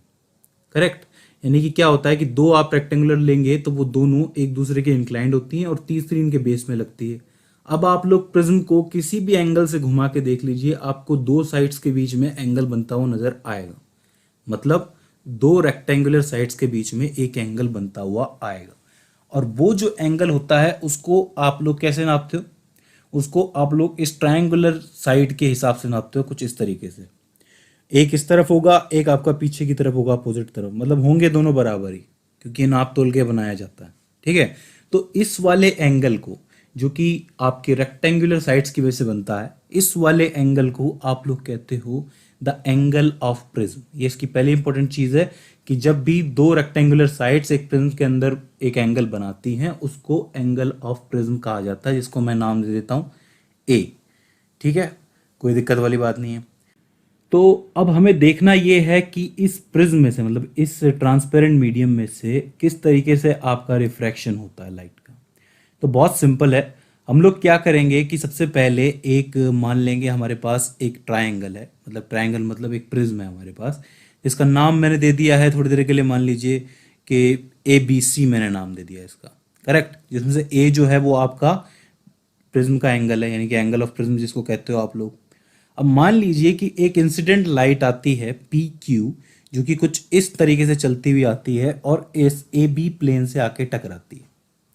कोई दिक्कत नहीं है भाई, एक इंसिडेंट लाइट है वो आकर के यहाँ पे आके टकराई है।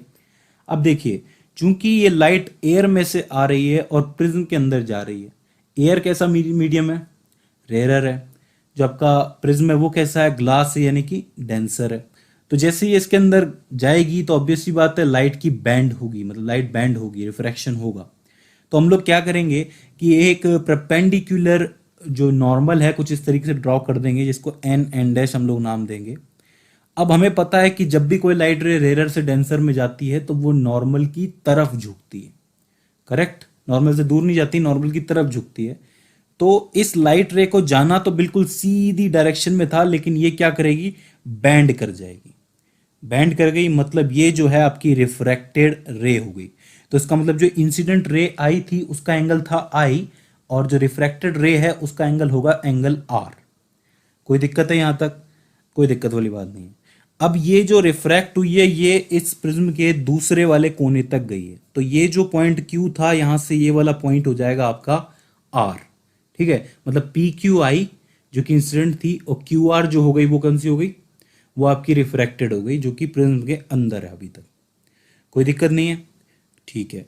अब चूंकि ये लाइट रे इस वक्त डेंसर मीडियम के अंदर है, डेंसर मीडियम यानी कि इस प्रिज्म के अंदर है, तो इसका मतलब ये डेंसर से रेयर में जाएगी। तो इस बार क्या होगा, इस बार ये जो लाइट रे है ये नॉर्मल से दूर हटेगी। समझ रहे हैं आप लोग? भाई पहले क्या हुआ, इंसिडेंट आई तो वो रेयर से डेंसर में आई, रेयर से डेंसर में आई है तो इसका मतलब ये नॉर्मल की तरफ झुकेगी। अब ये लाइट चूंकि डेंसर में है, डेंसर से रेयर में जाएगी, तो इस लाइट को नॉर्मल से दूर हटना पड़ेगा, नॉर्मल की तरफ नहीं झुकेगी ये। तो हम लोग एक और नॉर्मल हम लोग इसके अंदर ड्रॉ करेंगे जो कि एम डैश होगा उसका नाम। तो इस बार ये नॉर्मल से दूर कुछ इस तरीके से इस डायरेक्शन में डेविएट हो जाएगी। तो मतलब ये जो लाइट रे आपकी बाहर निकली है इसको आप लोग कहोगे इमर्जेंट लाइट रे, और ये जो एंगल बनाएगी नॉर्मल के साथ इसको आप लोग कहोगे एंगल ऑफ इमर्जेंस। भाई तीन एंगल है, पहला एंगल कौन सा था, इंसिडेंट रे का था, एंगल ऑफ इंसिडेंस। दूसरा एंगल जो है रिफ्रैक्ट हो गई अंदर ही अंदर, तो इसका मतलब उसका जो एंगल बना वो बना एंगल ऑफ रिफ्रैक्शन, ठीक है। और तीसरा क्या हुआ, जब ये इस प्रिज्म से इमर्ज हो गई यानी कि बाहर निकल गई, तो जो एंगल बनेगा वो एंगल ऑफ इमर्जेंस बनेगा। तो यहाँ पे खास बात जो आपको देखने को मिलेगी वो क्या है, खास बात ये है कि यहाँ पर दो बार रिफ्रैक्शन हुआ है।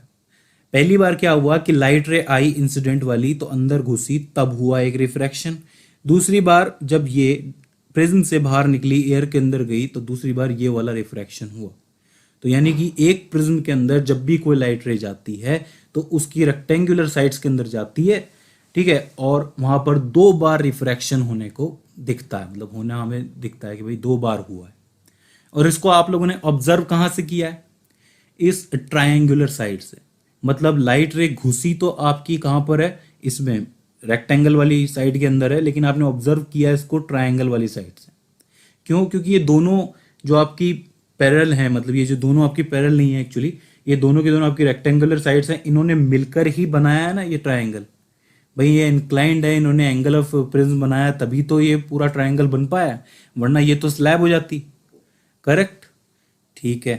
तो अब ये जो आपकी लाइट रे है जो एक्चुअल में आई थी इंसिडेंट वाली, इसकी डायरेक्शन तो ये थी, बिल्कुल सीधी थी, लेकिन लास्ट में जो इमर्ज करके जो आपकी लाइट रे निकली है वो इस डायरेक्शन में निकली है। तो कितना फर्क आ गया, कितना डेविएट हो गई लाइट, भाई बहुत ज्यादा हो गई। जाना इसको इधर था, चली गई ये, मतलब इसको जाना था जापान, पहुंच गई है चीन, ठीक है। तो अब हमें कैसे पता चले कि भाई इसका टोटल कितना डेविएशन हुआ है, तो हमें क्या करना पड़ेगा कि इस इंसिडेंट वाले लाइट रे में से इस इमर्ज वाले एंगल को हमें घटा के देखना पड़ेगा, तब हमें समझ में आएगा कि एक्चुअल में कितना डेविएशन हुआ है। तो देखिए ये जो एक्चुअल पाथ था इसका मतलब जाना इसको यहाँ था, चला गया ये। इस इमर्ज वाले को अगर आप पीछे बढ़ाओगे तो ये दोनों लाइट रेज एक जगह पे मिलेंगी, यानी कि इंसिडेंस मिल गई और इमर्ज मिल गई। दोनों के बीच में एक एंगल बनता हुआ नजर आएगा आपको, एंगल डी। ये जो एंगल डी है आपको बता रहा है कि लाइट का इतना डेविएशन हो गया, मतलब जाना था यहां और इतना एंगल में डेविएट करते हुए ये कुछ यहां निकली। दोनों रिफ्रैक्शन के बाद ये इतना डेविएट करके इस डायरेक्शन के अंदर गई है इमर्ज वाली में। तो इसका मतलब अगर आप लोग इस एंगल डी की वैल्यू पता लगा लो तो आपको पता चल जाएगा कि refraction of light in a prism किस तरीके से हुआ है, उसमें कितना डेविएशन हुआ है। तो उसको पता लगाने के लिए बेसिकली ये जो आपके पास तीन एंगल है, एक है एंगल ऑफ इंसिडेंस यानी कि एंगल आई, दूसरा एंगल ऑफ इमर्जेंस यानी कि एंगल ई, और तीसरा एंगल ऑफ प्रिज्म यानी कि ये वाला ऊपर वाला जो एंगल है ए है वो। तीनों के अंदर एक रिलेशन बैठता है जिसको आप लोग लिखते हो angle D is equals to में angle I plus angle E minus angle A, यानी कि angle of deviation is equals to में angle of incidence plus angle of emergence minus angle of prism. ये फॉर्मूला आपके 10th class में नहीं है, इस फॉर्मूले का एक्चुअल डेरिवेशन जो है आपको मिलेगा वो आपका वहाँ मिलेगा आपको हायर क्लासेस के अंदर, जब आप लोग फिजिक्स पढ़ेंगे हायर क्लासेस में। तो यहाँ पर ये फॉर्मूला सिर्फ इसलिए दिया गया है, इसलिए मैंने आपको बताया कि अगर कोई न्यूमेरिकल आ जाए, हालांकि न्यूमेरिकल आना भी मुश्किल है, लेकिन अगर मान लीजिए आ जाए हम आपको करवाएं तो आपको समझने में ईजी रहे। इस फॉर्मूले को आपको याद रखना है, वैसे याद रखना भी इतना ज़रूरी नहीं है 10th के अंदर, लेकिन आपको ये चीज़ समझ में आनी चाहिए कि ये एग्जैक्टली कैसे कैसे इसके अंदर रिफ्रैक्शन हो रहा है, कैसे कैसे ये बाहर निकल रही है। अब जैसे आपने तीन लाइट रेज देखी, एक इंसिडेंट लाइट रे, दूसरी आपकी रिफ्रैक्टेड, तीसरी आपकी इमर्जेंस, ठीक है, और तीनों के एंगल देखे, एंगल ऑफ प्रिज्म देखा, एंगल ऑफ डेविएशन देखा। ये सारी की सारी चीज़ें थ्योरी के अंदर आपसे पूछ ली जाती है, खासकर पूछा जाता है कि एंगल ऑफ डेविएशन की क्या डेफिनेशन है। तो आप लोग क्या बताओगे कि भाई the angle between emergent ray and incident ray is known as angle of deviation. ठीक है, और एंगल ऑफ प्रिज्म की डेफिनेशन क्या बताओगे? The angle between two rectangular sides in a prism is called the angle of prism. ठीक है, ये सारी चीजें आपसे पूछी जाएंगी एक एक दो दो नंबर में, एक एक दो दो मार्क में, तो आपको ये चीजें याद होनी चाहिए। सो फ्रेंड्स, ये एक छोटा सा refraction of light in a prism था। टॉपिक इतना बड़ा नहीं था, लेकिन यहाँ पे सिर्फ रिफ्रैक्शन दिखाया गया है। ये इसका डायग्राम आपसे बनाने के लिए कहे तो आप लोग इजीली बना पाओगे। अब इसके आगे हम लोग देखेंगे इस चैप्टर का सबसे इंपॉर्टेंट टॉपिक, जो कि है आपका the dispersion of light through a prism, जहाँ पर जो लाइट है, वाइट लाइट है, वो एक्चुअली अलग अलग कलर्स में टूट जाती है। वहीं से आपको रेनबो भी ढंग से समझ में आएगा। सो फ्रेंड्स, आज के इस वीडियो लेक्चर में हम लोग बात कर रहे हैं द कलरफुल वर्ल्ड के एक बहुत इंपॉर्टेंट टॉपिक के बारे में, जो कि है the dispersion of white light by a glass prism. अब देखिए, ग्लास प्रिज्म के बारे में तो हम लोग पिछले वीडियो लेक्चर के अंदर पढ़ चुके हैं कि क्या होता है ग्लास प्रिज्म। एक ट्रांसपेरेंट मीडियम होता है जिसमें 5 साइड्स होती हैं, आपकी 3 रेक्टेंगुलर होती हैं, 2 ट्रायंगुलर होती हैं, और इसके अंदर से जब भी कोई लाइट रे गुजरती है, यानी कि एक लाइट रे आती है और किसी रेक्टेंगुलर साइड के अंदर घुसती है, तो अंदर जाने के बाद इसका पहला रिफ्रैक्शन होता है, जहाँ पर लाइट जो है वो बैंड कर जाती है, और फिर वो जो लाइट रिफ्रैक्टेड रे है वो दूसरी जगह से, मतलब दूसरी जो आपकी रेक्टेंगुलर साइड है उसमें से बाहर निकलती है, तो वो फिर से डेविएट कर जाती है। मतलब एक सिंगल लाइट रे जो होती है वो 2 बार रिफ्रैक्ट होकर डेविएट हो जाती है। करेक्ट? तो वो होता है आपका एक सिंपल प्रिज्म का रिफ्रैक्शन। अब देखिए, जब यहां पर बात हो रही है डिस्पर्जन ऑफ वाइट लाइट की, तो एक बार के लिए वाइट लाइट तो आप छोड़ दीजिए, अब डिस्पर्जन को पकड़िए कि डिस्पर्जन क्या होता है। तो देखिए, डिस्पर्जन आप लोगों ने प्रीवियस क्लासेस में, यानी कि छोटी क्लासेस में पढ़ा होगा, 8th 9th 10th में, 8th 9th में, एक्चुअली 10th तो आप पढ़ ही रहे हैं। 8th 9th में आप लोगों ने पढ़ा होगा कि डिस्पर्जन का मतलब होता है टूटना या फिर फैलना, ऐसा कुछ होता है। करेक्ट? तो डिस्पर्जन ऑफ वाइट लाइट, यानी कि वाइट लाइट जो है, जो कि सन से आती है या फिर किसी भी लाइट सोर्स से निकल के आती है, तो वो जब भी किसी प्रिज्म जैसे ट्रांसपेरेंट मीडियम में से पास होकर गुजरती है, तो वो स्प्लिट करती है, टूटती है, फैलती है। किस चीज में स्प्लिट करती है, किस चीज में टूटती है? कलर्स में टूटती है। तो इसका मतलब ये, जब वाइट लाइट किसी भी प्रिज्म से गुजरती है तो बहुत सारे कलर्स में टूटती है। अब ये कौन से कलर्स हैं और कितने कलर्स हैं? तो आप लोग कहोगे कि 7 कलर्स हैं, क्योंकि इतना तो हम लोग जानते हैं, जिसको विबग्योर नाम दिया है। ये एक एक्रोनिम है। विबग्योर का मतलब है violet, indigo, blue, green, yellow, orange and red. लेकिन ऐसा नहीं है। जब भी कोई वाइट लाइट स्प्लिट करती है, टूटती है, उसका डिस्पर्जन होता है, तो वो बहुत सारे थाउजेंड्स ऑफ कलर्स के अंदर टूटती है। बस फर्क ये है कि हमें सिर्फ ये 7 ही नजर आते हैं। अब ये 7 ही हमें क्यों नजर आते हैं? उसका कारण है लाइट की वेवलेंथ।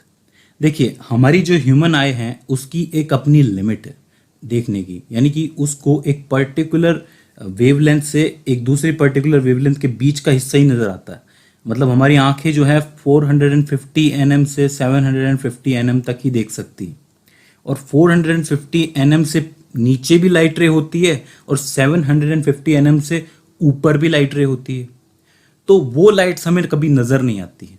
उसका कारण है हमारी आंखें। हमारी आंखों को कम से कम 450 nm तो चाहिए। करेक्ट? उसी तरीके से आंखों का भी सिस्टम होता है। एक पर्टिकुलर लाइट जो है, मतलब एक पर्टिकुलर वेवलेंथ की जो लाइट है, वही देख सकती है हमारी आंखें। उसके अलावा तो वर्ल्ड और भी है, यानी कि आपका जो पूरा यूनिवर्स है उसमें अलग अलग वेवलेंथ की लाइट रेज हैं, बस वो हमें दिखती नहीं है। तभी तो हम लोग कहते हैं कि हमारा ऑब्जर्वेबल यूनिवर्स अलग है और जो बाकी यूनिवर्स है वो अलग है, क्योंकि वो देखा ही नहीं जा सकता अभी। उसके लायक हमारी आंखें बनी नहीं है अभी तक, हमने ऐसा कोई टेलीस्कोप शायद बनाया ही नहीं है अभी तक। तो उस पर भी धीरे धीरे काम हो रहा है। तो यहाँ पर भी यही होता है कि जब प्रिज्म में से कोई वाइट लाइट जाती है तो हमारे लिए वो 7 कलर्स के अंदर टूटती है, जिसको आप लोग विबग्योर कहते हो। तो डिस्पर्जन का फिनोमेना क्या हुआ कि एक ऐसा फिनोमेना जहां व्हाइट लाइट जो है वो अपने 7 कंपोनेंट कलर्स के अंदर टूटती है, और उस फिनोमेना को आप डिस्पर्जन कहते हो। ठीक है, अब ये जो आपको पट्टी बाहर निकलती नजर आ रही है, जो कलर्स की पट्टी जो है, यानी कि ये जो विबग्योर है, इसको आप लोग कहते हो द स्पेक्ट्रम ऑफ लाइट। मतलब ये जो 7 कलर्स एक साथ दिखते हैं उसको स्पेक्ट्रम ऑफ लाइट कहा जाता है। अब देखिए ये जो चीज़ है वो सबसे पहले ऑब्जर्व की थी सर आइजैक न्यूटन ने। आइजैक न्यूटन 1665 से लेके 1667 तक जो उनके यहाँ पे बीमारी थी, महामारी थी, उस दौरान क्या था कि उन्होंने अपने घर में बहुत से एक्सपेरिमेंट किए थे। तो उन्होंने एक अंधेरे डार्क रूम के अंदर एक छोटा सा हिस्सा बनाया जहाँ से जो लाइट है वो अंदर आ सके, और उसके सामने प्रिज्म रखा। प्रिज्म में से जैसे ही वो लाइट बाहर आई, मतलब जैसे वो लाइट उसके अंदर से गुजरी, तो उन्होंने देखा कि वो लाइट जो है कलर्स में टूट रही है। तो उन्होंने कुछ ऐसी सेटिंग करी उस प्रिज्म की कि जो स्पेक्ट्रम है, जो आपके कलर्स हैं, वो डार्क दीवार पे पड़े, ताकि वो ऑब्जर्व कर पाएं कि ये कलर का पैटर्न क्या है, कि भाई ये किस हिसाब से आ रहा है। तो आज तो ये पैटर्न जो है वो विबग्योर है, यानी कि violet, indigo, blue, green, yellow, orange, red, ठीक है। लेकिन उस समय पे इस पैटर्न को पूरी तरह डिफाइन नहीं किया गया था। अब ये पैटर्न है कैसा? अब आप भी पूछ सकते हो सवाल कि ऐसा ज़रूरी थोड़ी है कि इंडिगो की जगह इंडिगो ही आए, ग्रीन आ जाए या येलो आ जाए या ऑरेंज आ जाए, या फिर ऐसा हो सकता है कि रेड ऊपर आ जाए या वॉयलेट नीचे चला जाए, ऐसा कुछ भी हो सकता है ना। ऐसा क्यों है कि वॉयलेट की जगह फिक्स है, रेड की जगह फिक्स है? सारे के सारे कलर जो हैं वो फिक्स ही चलते हैं, एक दूसरे की कभी भी जगह नहीं चेंज करते। तो देखिए इसका जो कारण है वो थोड़ा सा मैथमेटिकल है, इसको समझने की कोशिश कीजिए। देखिए ये बात तो हम लोग जानते हैं कि किसी भी लाइट सोर्स से, चाहे वो सन हो चाहे कुछ भी हो, उसमें से जब भी लाइट निकलती है तो उसकी यूनिवर्स में, वैक्यूम में एक कांस्टेंट स्पीड होती है, ये बात तो हम जानते हैं। और उस स्पीड को, लाइट की स्पीड को नापने के लिए एक फॉर्मूला है, यानी कि लाइट की वेव को या फिर साउंड की वेव को नापने के लिए एक फॉर्मूला है, वो है velocity of light is equals to में वेवलेंथ ऑफ लाइट या फिर wavelength of light wave multiply by frequency of light wave, ठीक है। यानी कि v इज इक्वल्स टू में लैम्डा म्यू, जिसको आप लोग कह सकते हो। ये चीज़ समझ में आती है? तो इसका मतलब लाइट की वेलोसिटी उसकी वेवलेंथ मल्टीप्लाई बाय उसकी फ्रीक्वेंसी से होगी। अब देखिए, क्योंकि लाइट जो है वो मान लीजिए कि सन से आ रही है, अब एक सोर्स से लाइट निकल रही है तो उसकी फ्रीक्वेंसी तो चेंज होने से रही, फ्रीक्वेंसी उसकी चेंज नहीं होगी क्योंकि वो एक ही सोर्स से बाहर निकल रही है, ठीक है। यानी कि उसकी जो चेंज हो सकती है, जो कोई मतलब जो वेरिएबल है वो क्या है? वेवलेंथ, यानी कि वेलोसिटी इज इक्वल्स टू में वेवलेंथ। ये तो इस वक्त कांस्टेंट है, इसको हम लोगों ने क्या किया है, जो फ्रीक्वेंसी है उसको हटा दिया है, तो ये फॉर्मूला बनता है। तो इस फॉर्मूले का मतलब सीधा सा ये है कि लाइट रे अगर वैक्यूम में सफ़र तय कर रही है उस वक्त इसकी वेलोसिटी जो है वो आपकी c होगी, c या फिर v कह लीजिए, ठीक है। और उस वक्त इसकी कुछ वेवलेंथ भी होगी, लैम्डा होगी, ये बात मान के चलते हैं हम लोग। अब देखिए जब ये प्रिज्म के अंदर घुसती है तो इसकी वेलोसिटी चेंज होगी कि नहीं होगी? बिल्कुल होगी, क्योंकि ये वैक्यूम से आई या फिर एयर से आई और इस प्रिज्म में घुसी, तो प्रिज्म जो है वो डेंसर मीडियम है, डेफिनेटली इसकी वैल्यू चेंज होगी ही होगी। भाई जो वेलोसिटी है उसकी वैल्यू चेंज होगी। तो हमें पता है कि रिफ्रैक्टिव इंडेक्स का जो फॉर्मूला होता है वो क्या होता है? म्यू इज इक्वल्स टू में c अपॉन में v। भाई रिफ्रैक्टिव इंडेक्स म्यू है, c आपकी लाइट की जो वैक्यूम के अंदर वेलोसिटी है वो है, और जब आपकी लाइट घुसी, कहाँ घुसी? इधर प्रिज्म में घुस गई, तो उस वक्त इसकी जो वेलोसिटी है वो v है, यानी कि वो अफेक्ट हो गई, थोड़ी सी कम हो गई, ठीक है। अब यहाँ पर ये जो c है ये तो कांस्टेंट रहेगा, एक बार के लिए इसको हटा देते हैं, तो वैल्यू हमारे पास निकलेगी म्यू इज इक्वल्स टू में 1 अपॉन में v। अब ध्यान से समझिए, ये रिफ्रैक्टिव इंडेक्स जो है ये इस वेलोसिटी के, मतलब प्रिज्म में घुसने के बाद इस वेलोसिटी के इनवर्सली प्रोपोर्शनल है। अगर आप बात करोगे इस स्पेक्ट्रम में रेड लाइट की, रेड लाइट के लिए जो इसका रिफ्रैक्टिव इंडेक्स है वो अलग होगा बाकी कलर्स के हिसाब से, यानी कि म्यू आर, इस वक्त जब रेड लाइट इसके अंदर से गुजरी है तो mu R is equals to में 1 अपॉन में वी आर, ठीक है। भाई जो आपकी रेड लाइट है उसकी वेलोसिटी वी आर होगी। इस वी आर को आप चेंज कर सकते हो लैम्डा से, क्योंकि अभी हमने पीछे एक फॉर्मूला निकाला था v इज इक्वल्स टू में लैम्डा। लैम्डा क्या है? वेवलेंथ है, तो लैम्डा आर लिखोगे। तो इसका मतलब क्या हुआ कि जब ये रेड लाइट इस प्रिज्म में से आ रही है तो उस वक्त इसका रिफ्रैक्टिव इंडेक्स अलग होगा, ठीक है। अगर बात करोगे वॉयलेट की, तो वॉयलेट आ रही है तो इस वक्त जो इसका रिफ्रैक्टिव इंडेक्स है वो वॉयलेट के हिसाब से चेंज होगा, यानी कि mu v is equal to में 1 में v स्मॉल v, या फिर mu v is equal to में 1 में लैम्डा v। गौर से समझने की कोशिश कीजिए कि यहां से लाइट रे गुजरी, मतलब वाइट लाइट जो है वो आपकी आई, ठीक है, सभी की सभी आप लोग देख सकते हो कलर जो है निकलने के बाद, डिस्पर्जन होने के बाद अलग अलग एंगल से डिस्पर्ज हो रहे हैं। आपकी रेड वाली जो लाइट है वो पहले डिस्पर्ज हो रही है, और वॉयलेट वाली जो लाइट है वो ज्यादा बैंड करके डिस्पर्ज हो रही है। अगर आप गौर से देख पा रहे हो तो सबसे कम बैंड जो हो रही है वो रेड वाली हो रही है, सबसे ज्यादा बैंड जो हो रही है वो वॉयलेट वाली हो रही है। इसका मतलब क्या हुआ कि हर कलर के लिए जो रिफ्रैक्टिव इंडेक्स है इस प्रिज्म का वो अलग है, करेक्ट। और ये किस पे डिपेंड करता है? ये बेसिकली डिपेंड करता है इस वेवलेंथ लैम्डा के ऊपर। इसका मतलब हर कलर की अलग अलग वेवलेंथ होगी, ठीक है। मतलब समझ रहे हैं आप लोग, जिसकी वेवलेंथ जो होगी उसके हिसाब से वो पहले बैंड करेगी या बाद में बैंड करेगी। तो अब ये कैसे पता चलेगा कि किसकी वेवलेंथ ज्यादा है और किसकी वेवलेंथ कम है? तो ये भी इस फॉर्मूले से पता चल रहा है। जैसे यहाँ पे mu R is equal to में 1 में लैम्डा आर लिखा हुआ है। अगर रेड लाइट का के लिए अगर इस रिफ्रैक्टिव इंडेक्स की वैल्यू ज्यादा है, इस प्रिज्म के रिफ्रैक्टिव इंडेक्स की वैल्यू ज्यादा है, तो रेड लाइट को ज्यादा बैंड करना चाहिए। भाई ज़्यादा डेंसर मीडियम होगा, ज़्यादा रिफ्रैक्टिव इंडेक्स होगा, इसको ज़्यादा करना चाहिए। जब इसका रिफ्रैक्टिव इंडेक्स ज़्यादा होगा तो ऑब्वियस सी बात है कि इसकी वेवलेंथ कम होगी। लेकिन आप यहाँ पर देख पा रहे हो कि रेड लाइट जो है वो सबसे कम बैंड कर रही है, सबसे कम बैंड कर रही है इन कलर्स के अंदर, मतलब उसके लिए इस रिफ्रैक्टिव इंडेक्स की वैल्यू कम है। रिफ्रैक्टिव इंडेक्स की वैल्यू कम है तो आपके वेवलेंथ की वैल्यू ज़्यादा होगी, क्योंकि ये दोनों इन्वर्सली प्रोपोर्शनल है। भाई एक बार फिर समझिए, आराम से समझिए कि आपकी जो रेड लाइट है वो इन कलर्स में सबसे कम बैंड कर रही है। सबसे कम बैंड कर रही है मतलब उसके लिए इस प्रिज्म का रिफ्रैक्टिव इंडेक्स कम है। रिफ्रैक्टिव इंडेक्स अगर आपका कम है तो इसकी वेवलेंथ सबसे ज्यादा है। वही चीज अगर आप लोग विबग्योर के लिए करके देखोगे, मतलब उसके लिए वी के लिए करके देखोगे, वॉयलेट के लिए, तो वॉयलेट इसके अंदर सबसे ज्यादा बैंड कर रही है, तो इसका मतलब प्रिज्म का रिफ्रैक्टिव इंडेक्स वॉयलेट के लिए सबसे ज्यादा है, ठीक है। और वॉयलेट के लिए अगर सबसे ज्यादा रिफ्रैक्टिव इंडेक्स है तो वॉयलेट की वेवलेंथ सबसे कम है। तो अब आपको समझ में आया होगा कि ये विबग्योर ही क्यों बना हुआ है पूरा का पूरा ऑर्डर, क्यों ये ऑर्डर चेंज नहीं हो सकता। देखिए रेड की वेवलेंथ सबसे ज्यादा है तो वो सबसे जल्दी सबसे कम टाइम में बैंड हो गया, सबसे कम बैंड हुआ।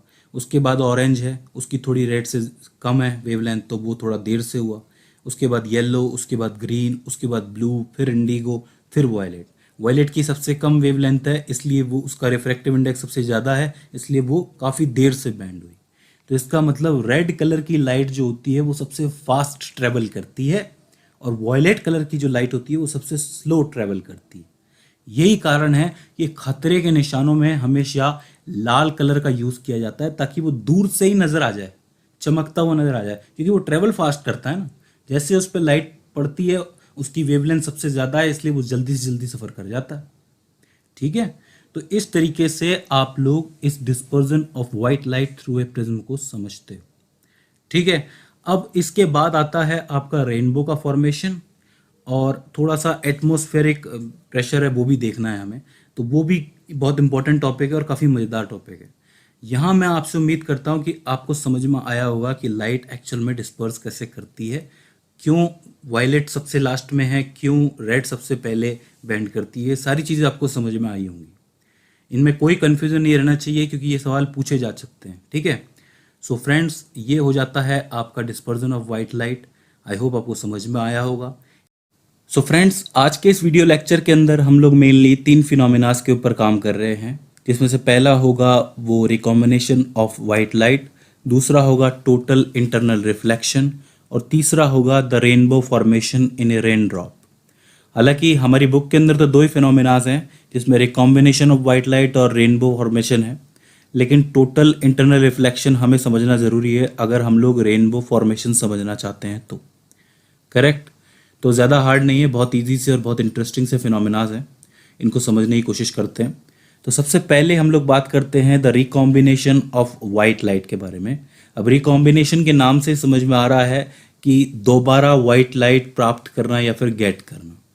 आपको याद होगा कि पिछले लेक्चर के अंदर हम लोगों ने देखा था कि कैसे कोई वाइट लाइट किसी प्रिज्म में से गुजरती है और फिर वो स्प्लिट हो जाती है 7 कलरों के अंदर और एक स्पेक्ट्रम बनाती है 7 कलरों, करेक्ट, जिसको वेबग्योर हम लोगों ने नाम दिया था।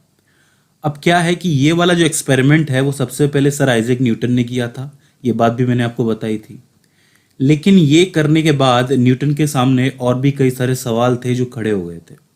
जैसे कि अगर कोई वाइट लाइट प्रिज्म में से गुजर रही है तो वो कलर्स में स्प्लिट होती है, तो क्या इन कलर्स को और भी ज़्यादा स्प्लिट किया जा सकता है? सबसे पहला सवाल तो ये था, ठीक है। और उसके अंदर कुछ और सवाल भी थे, जैसे कि ये हो क्यों रहा है भाई? अगर एक वाइट लाइट प्रिज्म से गुजरने के बाद कलर्स में स्प्लिट हो रही है, सिर्फ प्रिज्म से गुजरने के बाद, तो क्या प्रिज्म के अंदर कोई खास बात है? प्रिज्म के अंदर कुछ ऐसा हो रहा है जिसकी वजह से ये वाइट लाइट स्प्लिट कर रही है, या फिर ये लाइट का अपना एक नेचुरल नेचर है? भाई ये ऐसा हो सकता है? तो ये वाले सवाल जो हैं न्यूटन के सामने उठे। तो इसको सॉल्व करने के लिए न्यूटन ने क्या किया कि जब ये लाइट किसी प्रिज्म में से निकलती है, स्प्लिट होती है, तो ये जो कलर्स हैं दोबारा इन्हें प्रिज्म में से गुजारा जाए और देखा जाए क्या ये और भी ज़्यादा स्प्लिट कर सकते हैं, क्या इन्हें और भी ज़्यादा कलर्स देखने को मिल सकते हैं इन 7 कलर के अलावा। तो न्यूटन ने एक प्रिज्म के आगे बिल्कुल एक दूसरा प्रिज्म रख दिया, जिससे कि कलर वाली जो लाइट रेज हैं, मतलब वेबग्योर जो है, वो दूसरे प्रिज्म में से भी होकर गुजरे। तो क्या हुआ कि जैसे ही उन्होंने लाइट को इस पहले प्रिज्म से गुजारा तो उसमें से जो वेबग्योर है वो बाहर निकला, और फिर वो वेबग्योर दूसरे प्रिज्म में से गुजरा और इसके अंदर कोई चेंज नहीं आया। मतलब जिस तरीके का वेबग्योर पट्टी इसके अंदर से गुजरी थी, वही पट्टी, वही वेबग्योर वापस ऐसे के ऐसा ही बाहर निकला। तो इसका मतलब जो लाइट है वो एक ही बार स्प्लिट करती है। ये बात न्यूटन को समझ में आ गई कि भाई वाइट लाइट जो है वो एक ही बार एक ही प्रिज्म में से स्प्लिट करती है, करेक्ट। अब ये तो उन्होंने तब देखा जब उन्होंने एक सीधे प्रिज्म के सामने एक दूसरा सीधा प्रिज्म रख दिया, ठीक है। इससे वो किसी कंक्लूजन पे नहीं पहुंचे थे कि भाई क्या कंक्लूजन निकाला जाए इसका। तो उन्होंने क्या किया कि इस बार क्या किया कि उन्होंने सोचा कि जैसे ये वाइट लाइट कलर्स के अंदर टूट रही है, तो क्या इसका रिवर्स भी हो सकता है? मतलब क्या मैं रिवर्स डिस्पर्जन ऑफ लाइट भी कर सकता हूँ? क्या मैं इन कलर्स को दोबारा वाइट लाइट के अंदर चेंज कर सकता हूँ? तो वो करने के लिए ऑब्वियस सी बात है, सब कुछ उल्टा करना पड़ेगा, सब कुछ रिवर्स करना पड़ेगा।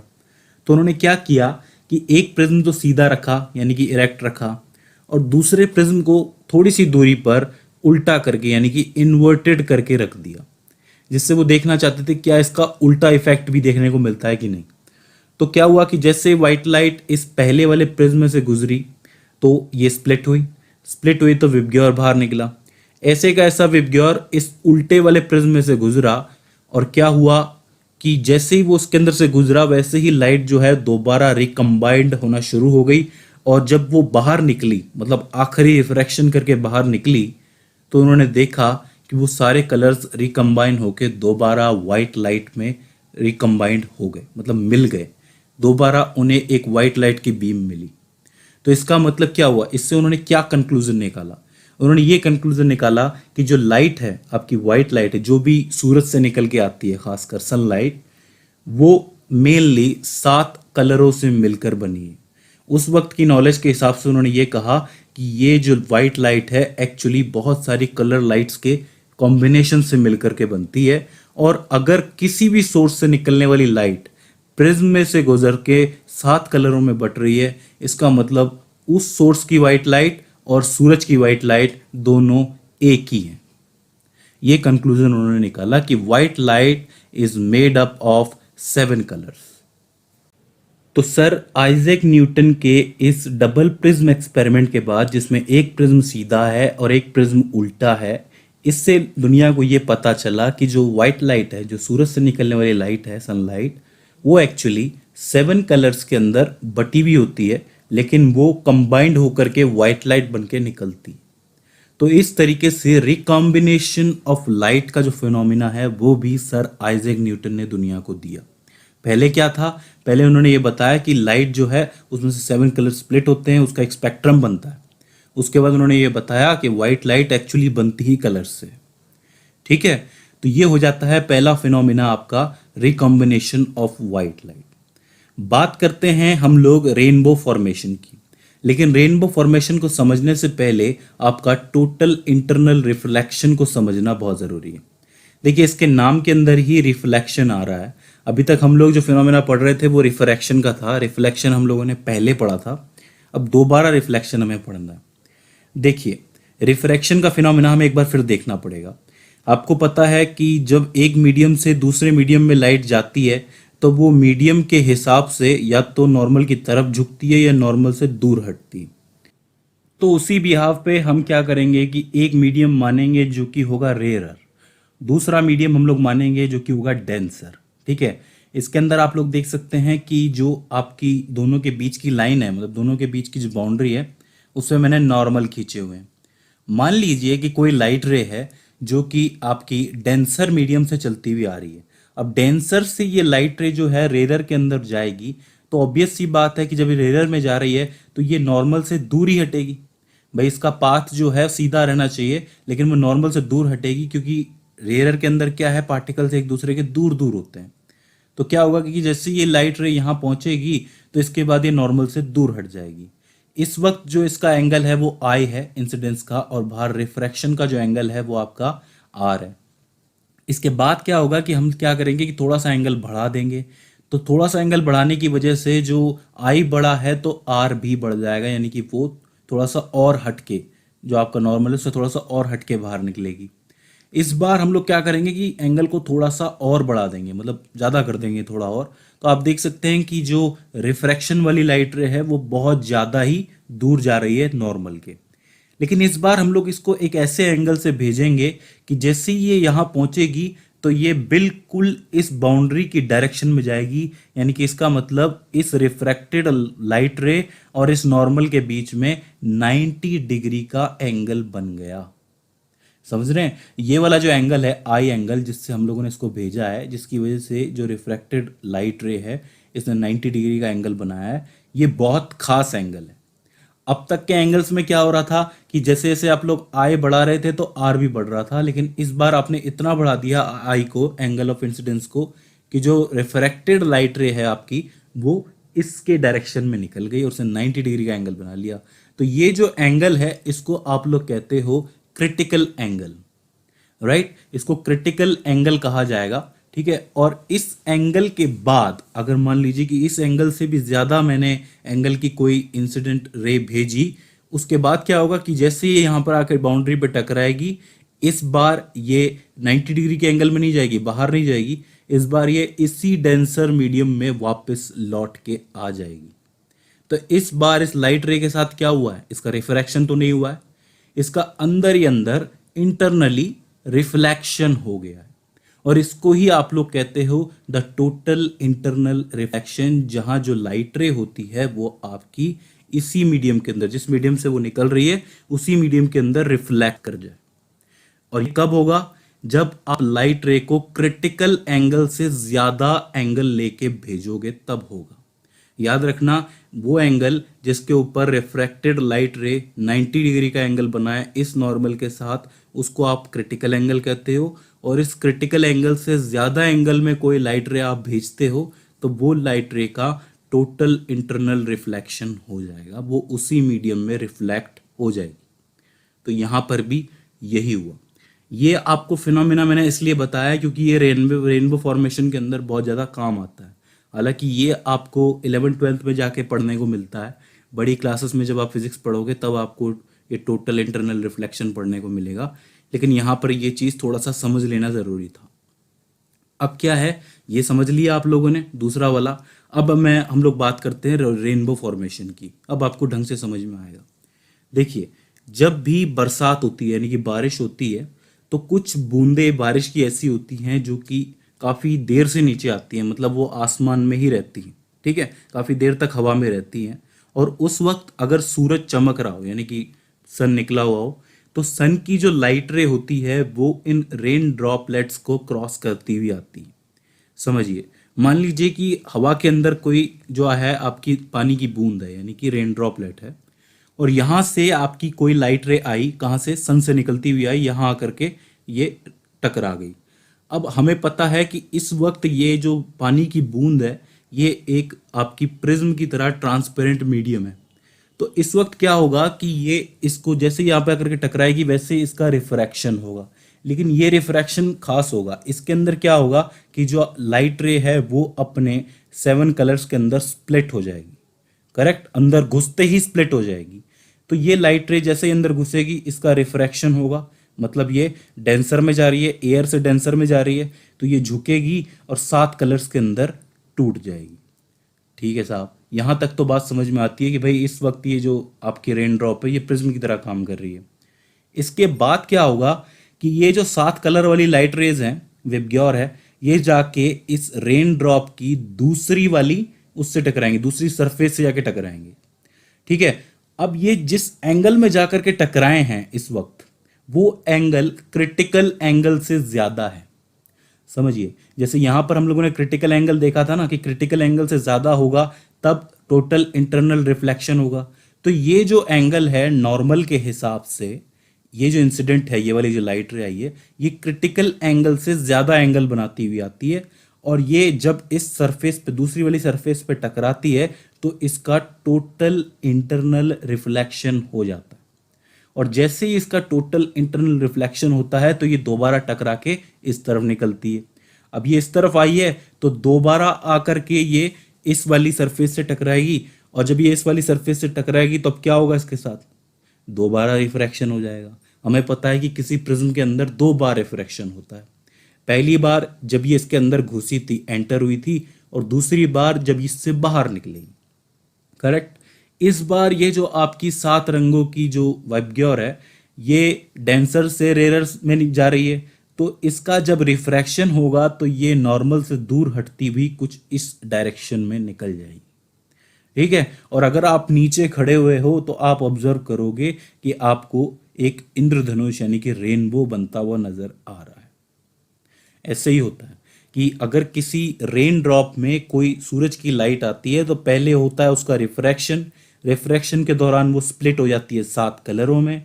उसके बाद होता है उसका टोटल इंटरनल रिफ्लेक्शन, जिससे कि वो टकरा के दोबारा उसी डायरेक्शन में जाती है। उसके बाद उसका दोबारा रिफ्रैक्शन होता है जिसकी वजह से वो रेन ड्रॉप से बाहर निकल जाती। तो बेसिकली रेनबो फॉर्मेशन के अंदर 3 फिनोमिनाज होते हैं। पहला रिफ्रैक्शन, दूसरा टोटल इंटरनल रिफ्लेक्शन, तीसरा वापस रिफ्रैक्शन। तो इस तरीके से आपका रेनबो जो है वो फॉर्म होता है। करेक्ट, तो इसका मतलब ये जो आपको कुछ चीज़ें आपको यहाँ पे याद रखनी है। पहली चीज़ तो ये है कि जो रेन ड्रॉप होती है वो प्रिज्म की तरह एक्ट करती है। उसके बाद जो सनलाइट आती है वो आपकी सबसे पहले उसका होता है रिफ्रैक्शन, उसके बाद होता है उसका टोटल इंटरनल रिफ्लेक्शन, उसके बाद होता है उसका दोबारा रिफ्रैक्शन, और इस दौरान इस लाइट का डिस्पर्जन हो जाता है। डिस्पर्जन यानी कि 7 कलरों में लाइट स्प्लिट हो जाती है, और इस तरीके से आप लोग रेनबो बनता हुआ देखते हो। अब ये चीज़ ज़रूरी नहीं है कि आपको बारिश में ही नजर आए। अगर आप किसी वाटर फाउंटेन या फिर वाटरफॉल के पीछे भी जाके खड़े हो जाओगे तो सनलाइट सामने से आ रही है तो वो रेन ड्रॉप्स को क्रॉस करते हुए आएगी, क्रॉस करते हुए आएगी तो वो रेनबो बनाती हुई नजर आएगी। तो इस तरीके से आपको एक रेनबो यानी कि इंद्रधनुष बनता हुआ नजर आता है। ठीक है, ये बहुत नॉर्मल से फिनोमेना थे लेकिन बड़े इंटरेस्टिंग फिनोमेना है। अब मैं आपसे कहूँगा कि आप जाएं और अपनी बुक को एक बार रीड करें, क्योंकि बुक को देखना बहुत ज़रूरी है। उसकी लैंग्वेज अब आपको इजीली समझ में आ जाएगी। एक बार ये क्लियर हो जाएगा तो आप लोग आंसर भी दे पाओगे कि इसका आंसर आपको एग्जैक्टली कैसे देना है। ठीक है, सो फ्रेंड्स, आई होप आपको ये दोनों फिनोमेना समझ में आए होंगे। पहला है रिकॉम्बिनेशन ऑफ लाइट, दूसरा है रेनबो फॉर्मेशन इन ए रेन ड्रॉप। ठीक है, इसके अलावा हम लोगों ने टोटल इंटरनल रिफ्लेक्शन भी पढ़ा, वो ज़रूरी था इसको समझने के लिए। हालांकि इसकी ज़्यादा डिटेल्स जो है वो आपको बड़ी क्लासेस में मिलेगी। सो फ्रेंड्स, आज के इस वीडियो लेक्चर में हम लोग बात कर रहे हैं कलरफुल वर्ल्ड के एक और इम्पॉर्टेंट फिनोमेना के बारे में, जो कि है द स्कैटरिंग ऑफ लाइट या फिर टिंडल इफेक्ट। अब ये स्कैटरिंग ऑफ लाइट क्या होता है और इसे टिंडल इफेक्ट क्यों कहते हैं, ये चीज़ें हमें समझनी है। देखिए, हम लोग नाम से ही शुरू करते हैं।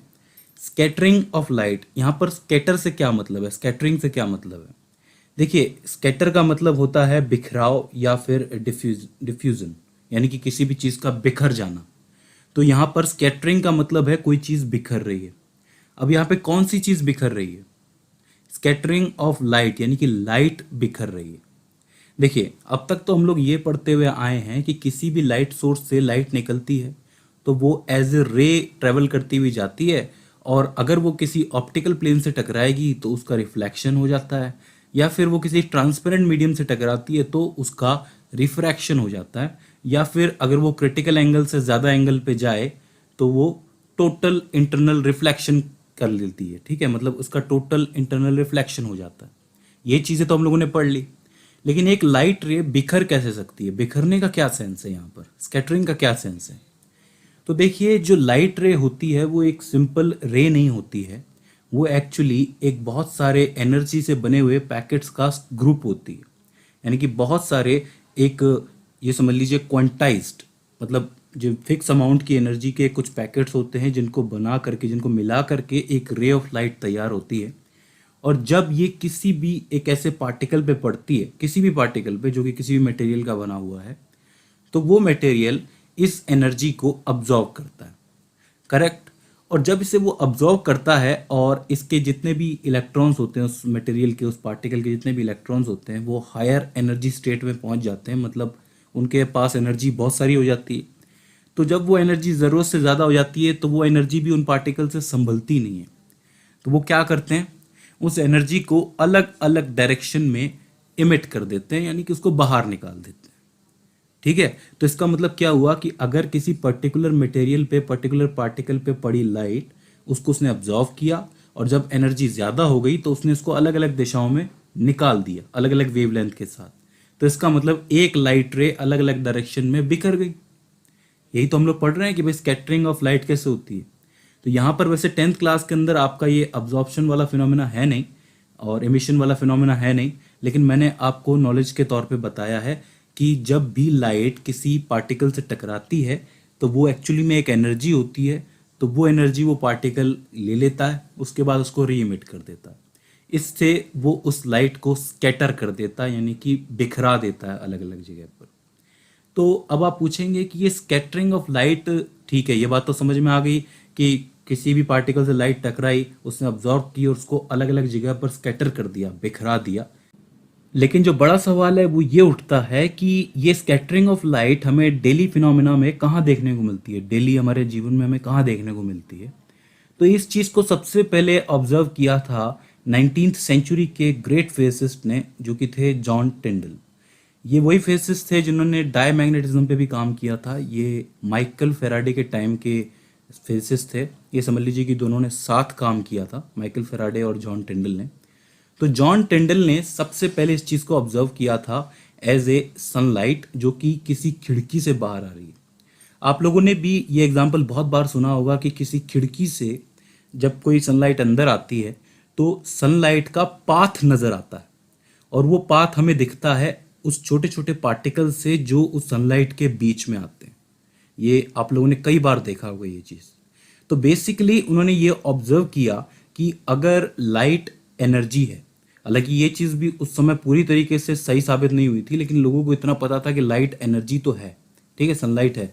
इसका आगे डिस्क्रिप्शन हुआ जब आइंस्टाइन आए और भी बहुत सारी चीज़ें हुई। लेकिन उन्होंने ये देखा कि ये जो लाइट है ये जाके टकराती है इन पार्टिकल से, और ये पार्टिकल्स इसको किसी न किसी कारण से स्कैटर कर रहे हैं। इसका पूरा कारण तो शायद टिंडल को भी नहीं पता था, क्योंकि इसके अंदर अभी बहुत सारी रिसर्च बाकी थी। लेकिन टिंडल ने ये बताया कि इसके अंदर अब्जॉर्प्शन और इमिशन तो हो ही रहा है। ये चीज़ उन्होंने बताई, और उन्होंने ये कहा कि जब भी लाइट इन पार्टिकल से जाके टकराती है तो वो लाइट स्कैटर हो जाती है, और उस स्कैटरिंग की वजह से ही हमें लाइट का ये पाथ नज़र आता है।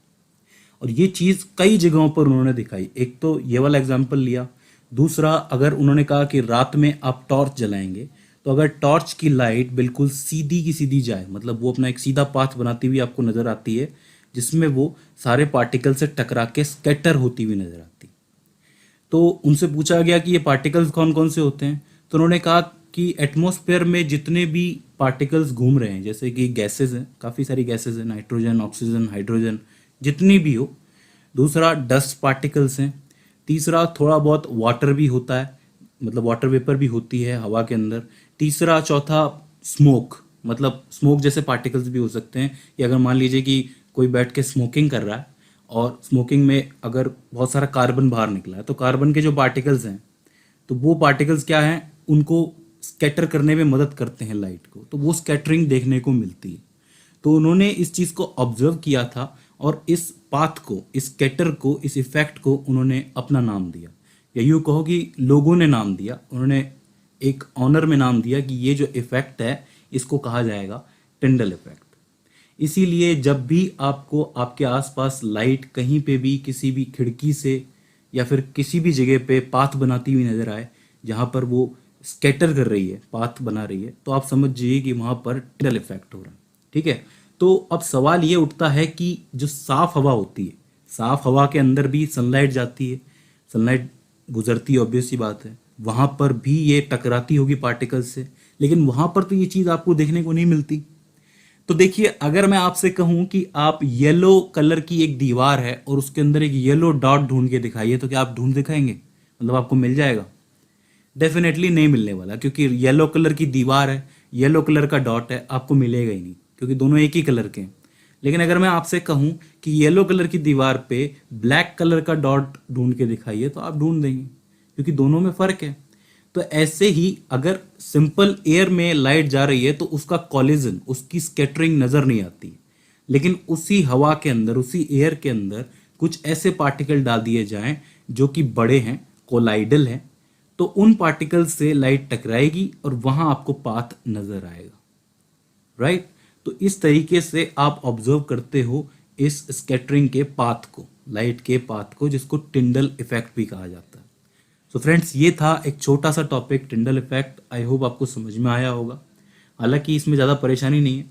अब हमेशा की तरह आपको करना कुछ भी नहीं है, जाके किताब के इस टॉपिक को रीड करना है, जिससे आपको लैंग्वेज भी क्लियर हो जाएगी। सो फ्रेंड्स, आज के इस वीडियो लेक्चर में हम लोग बात कर रहे हैं एटमॉस्फेरिक रिफ्रैक्शन के बारे में। देखिए फ्रेंड्स, इससे पहले हम लोगों ने जो रिफ्रैक्शन पढ़ा है उसमें मेनली लेंसेज थे, उसके अलावा ग्लास की स्लैब थी, प्रिज्म था, ये सारे ट्रांसपेरेंट मीडियम थे। अब हम लोग एटमॉस्फेरिक रिफ्रैक्शन पढ़ रहे हैं, यानी कि एटमॉस्फेयर में होने वाले रिफ्रैक्शंस के बारे में।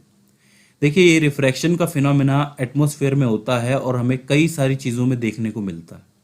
तो हमें बेसिकली कुछ ऐसे डेली फिनोमेनास को ही देखना है जिसमें एटमॉस्फेरिक रिफ्रैक्शन होता है। तो देखिए, एक सिंपल सी चीज़ से शुरू करते हैं हम लोग। आप लोगों ने किसी भी जलती हुई चीज़ या फिर किसी भी गर्म चीज़, यानी कि जिसमें से जो स्टीम है वो बाहर निकलती है, हीट जो है वो बाहर निकलती है, वो देखी होगी। जहाँ पे हीट बाहर निकल रही होती है, स्टीम बाहर निकल रही होती है, अगर आप लोग उस हिस्से में से आगे सामने देखते हो तो वो हिस्सा आपको फ्लिकर करता हुआ, फ्लक्चुएट करता हुआ नज़र आता है। यानी कि उस हिस्से के बाहर के बाद की जो चीज़ें हैं वो आपको फ्लक्चुएट करती नज़र आती हैं, पिघलती हुई एक तरीके से। ये देखा होगा आप लोगों ने कहीं पे, राइट? तो वहाँ पे क्या हो रहा है? वहाँ पे एक्चुअली रिफ्रैक्शन ही होता है। लेकिन ये रिफ्रैक्शन होता कैसे? देखिए, समझते हैं। देखिए, अगर आप एटमॉस्फेयर के अंदर कोई चीज़ जलाते हो या फिर कोई भी चीज़, मतलब कुछ भी जलाते हो, तो उसमें से जो स्टीम निकलती है, बाहर निकलती है, वो स्टीम हीट एनर्जी होती है, ऑब्वियस सी बात है। वो हीट एनर्जी उस जगह पे जहाँ पर वो हीट एनर्जी जमा हुई है, उस जगह की जो गैसेस होती हैं उसके पार्टिकल्स को गर्म कर देती है, यानी कि उसके अंदर वो हीट एनर्जी चली जाती है और वो पार्टिकल्स उसे अब्जॉर्व कर लेते हैं। अब देखिए, ये चीज़ आप आगे चल के पढ़ेंगे कि जब भी कोई particle, small particles, gas particles heat को अब्जॉर्व करते हैं तो उनमें एनर्जी बढ़ जाती है। कौन सी एनर्जी बढ़ जाती है? Kinetic energy, molecular kinetic energy कहते हैं उसे। तो जब ये मॉलिक्यूलर काइनेटिक एनर्जी बढ़ जाती है, तो जब काइनेटिक एनर्जी बढ़ गई तो ऑब्वियस सी बात है कि ये मोशन करेंगे, क्योंकि काइनेटिक का मतलब ही मोशन है। तो ये पार्टिकल्स जब मोशन करना शुरू करते हैं तो वो क्या करते हैं कि एक अपनी जगह चेंज करते हैं, तो उसकी वजह से उस एरिया की जो गैस होती है वो लेस डेंस हो जाती है, यानी कि उसकी डेंसिटी घट जाती है और वो हवा हल्की हो जाती है। देखिए, याद रखिए कि जो हॉट एयर होती है वो कूलर एयर के हिसाब से हल्की होती है, लाइटर होती है, लेस डेंसर होती है, राइट? उसकी डेंसिटी कम होती है। तो इसका मतलब उसके पार्टिकल्स एक दूसरे से बिल्कुल टकरा भी जाते हैं कभी कभी, ठीक है? उसकी वजह से वो पूरा का पूरा एरिया ही फ्लिकर करने लगता है उसके गैस पार्टिकल्स की वजह से। तो ऐसे में क्या होता है कि मान लीजिए कि उसके पीछे कोई भी चीज़ पड़ी है, मतलब कोई भी ऑब्जेक्ट पड़ा है, उस ऑब्जेक्ट में से कोई भी लाइट रे आएगी, तो वो जब इस हॉट एयर में से होके गुजरती है, तो वो लाइट भी उन पार्टिकल्स के साथ, गैस पार्टिकल्स के साथ फ्लक्चुएट करना शुरू कर देती है। और उसके फ्लक्चुएट करने की वजह से ही वो पूरा ऑब्जेक्ट ही आपको फ्लिकर करता हुआ, फ्लक्चुएट करता हुआ नजर आता है। इसीलिए ऐसा होता है कि उस स्टीम में से देखने पे चीज़ें पिघलती हुई या फिर फ्लक्चुएट करती हुई नजर आती। तो उसके पीछे उन गैस पार्टिकल्स का हाथ होता है, उस हीट एनर्जी का हाथ होता है। तो इस तरीके से एक रिफ्रैक्शन देखने को मिलता है। भाई रिफ्रैक्शन में क्या होता है, जो आपकी लाइट रे होती है वो मीडियम के अंदर जाती है और वो अपना पाथ चेंज कर देती है। और यहाँ पर भी सेम चीज़ होती है कि जो लाइट रे होती है वो जाती है और अपना पाथ चेंज करती है इन गैस पार्टिकल्स की वजह से। इसीलिए इस वाले फिनोमिना को आप एटमॉस्फेरिक रिफ्रैक्शन कहते हो। तो ये एक फिनोमिना है। इसके अलावा एक और फिनोमिना है और वो है द ट्विंकलिंग ऑफ स्टार्स। इसके बारे में हमेशा पूछा जाता है कि तारे क्यों टिमटिमाते हैं, क्यों ट्विंकलिंग करते हैं, ट्विंकल क्यों करते हैं, राइट। तो इसके पीछे भी एटमॉस्फेरिक रिफ्रैक्शन है। तो अब आप पूछेंगे कैसे। देखिए समझिए, हमें पता है कि हमारे जो जितने भी स्टार्स हैं, जो भी हमें धरती से दिखते हैं, वो एक्चुअल में धरती से यानी कि पृथ्वी से बहुत ज़्यादा दूरी पे होते हैं, लाइट ईयर्स की दूरी पे होते हैं, करेक्ट। अब इतनी दूरी पे अगर कोई ऑब्जेक्ट पड़ा है तो वो कितना भी बड़ा हो, लगेगा वो बिल्कुल पॉइंट साइज, बिल्कुल छोटा ही लगेगा। भाई तारे हमें बहुत छोटे लगते हैं सूरज के हिसाब से, चांद के हिसाब से, क्योंकि सूरज और चांद तो हमारे बहुत करीब हैं, तारे बहुत दूर हैं। तो अब आप यहाँ पे मान लीजिए कि आप धरती पे खड़े हैं और आप तारा देखने की कोशिश कर रहे हैं।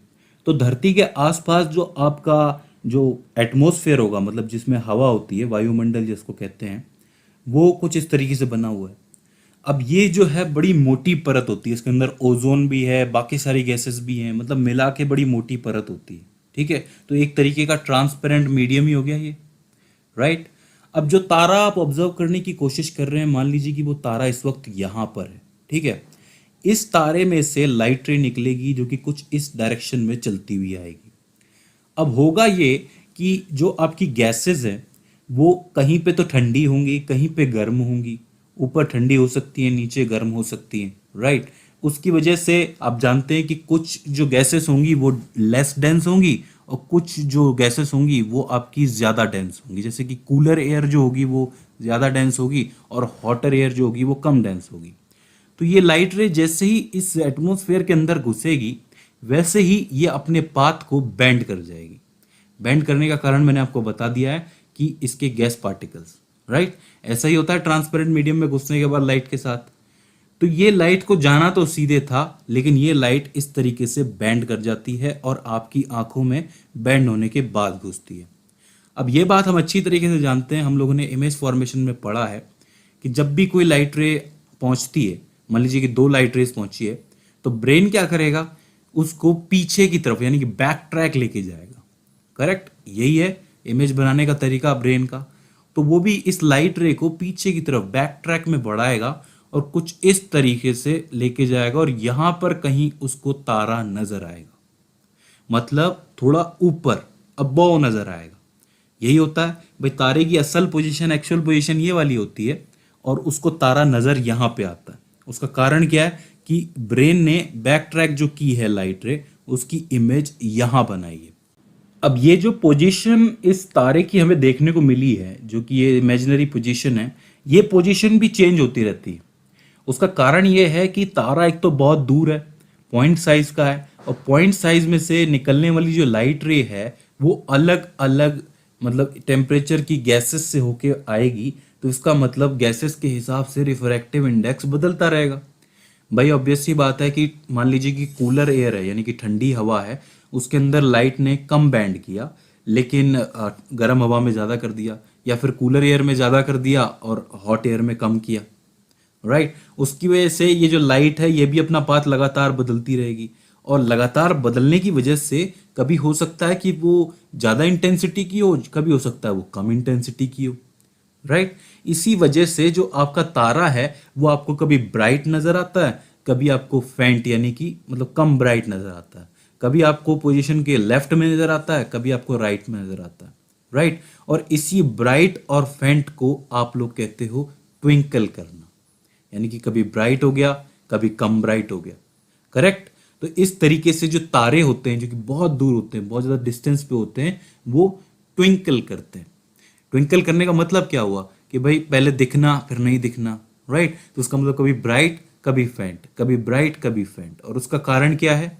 डिफरेंट रिफ्रैक्टिव इंडेक्स की गैसेस या फिर डिफरेंट टेम्परेचर की गैसेस। करेक्ट। तो इस तरीके से आपके स्टार्स ट्विंकल करते हैं।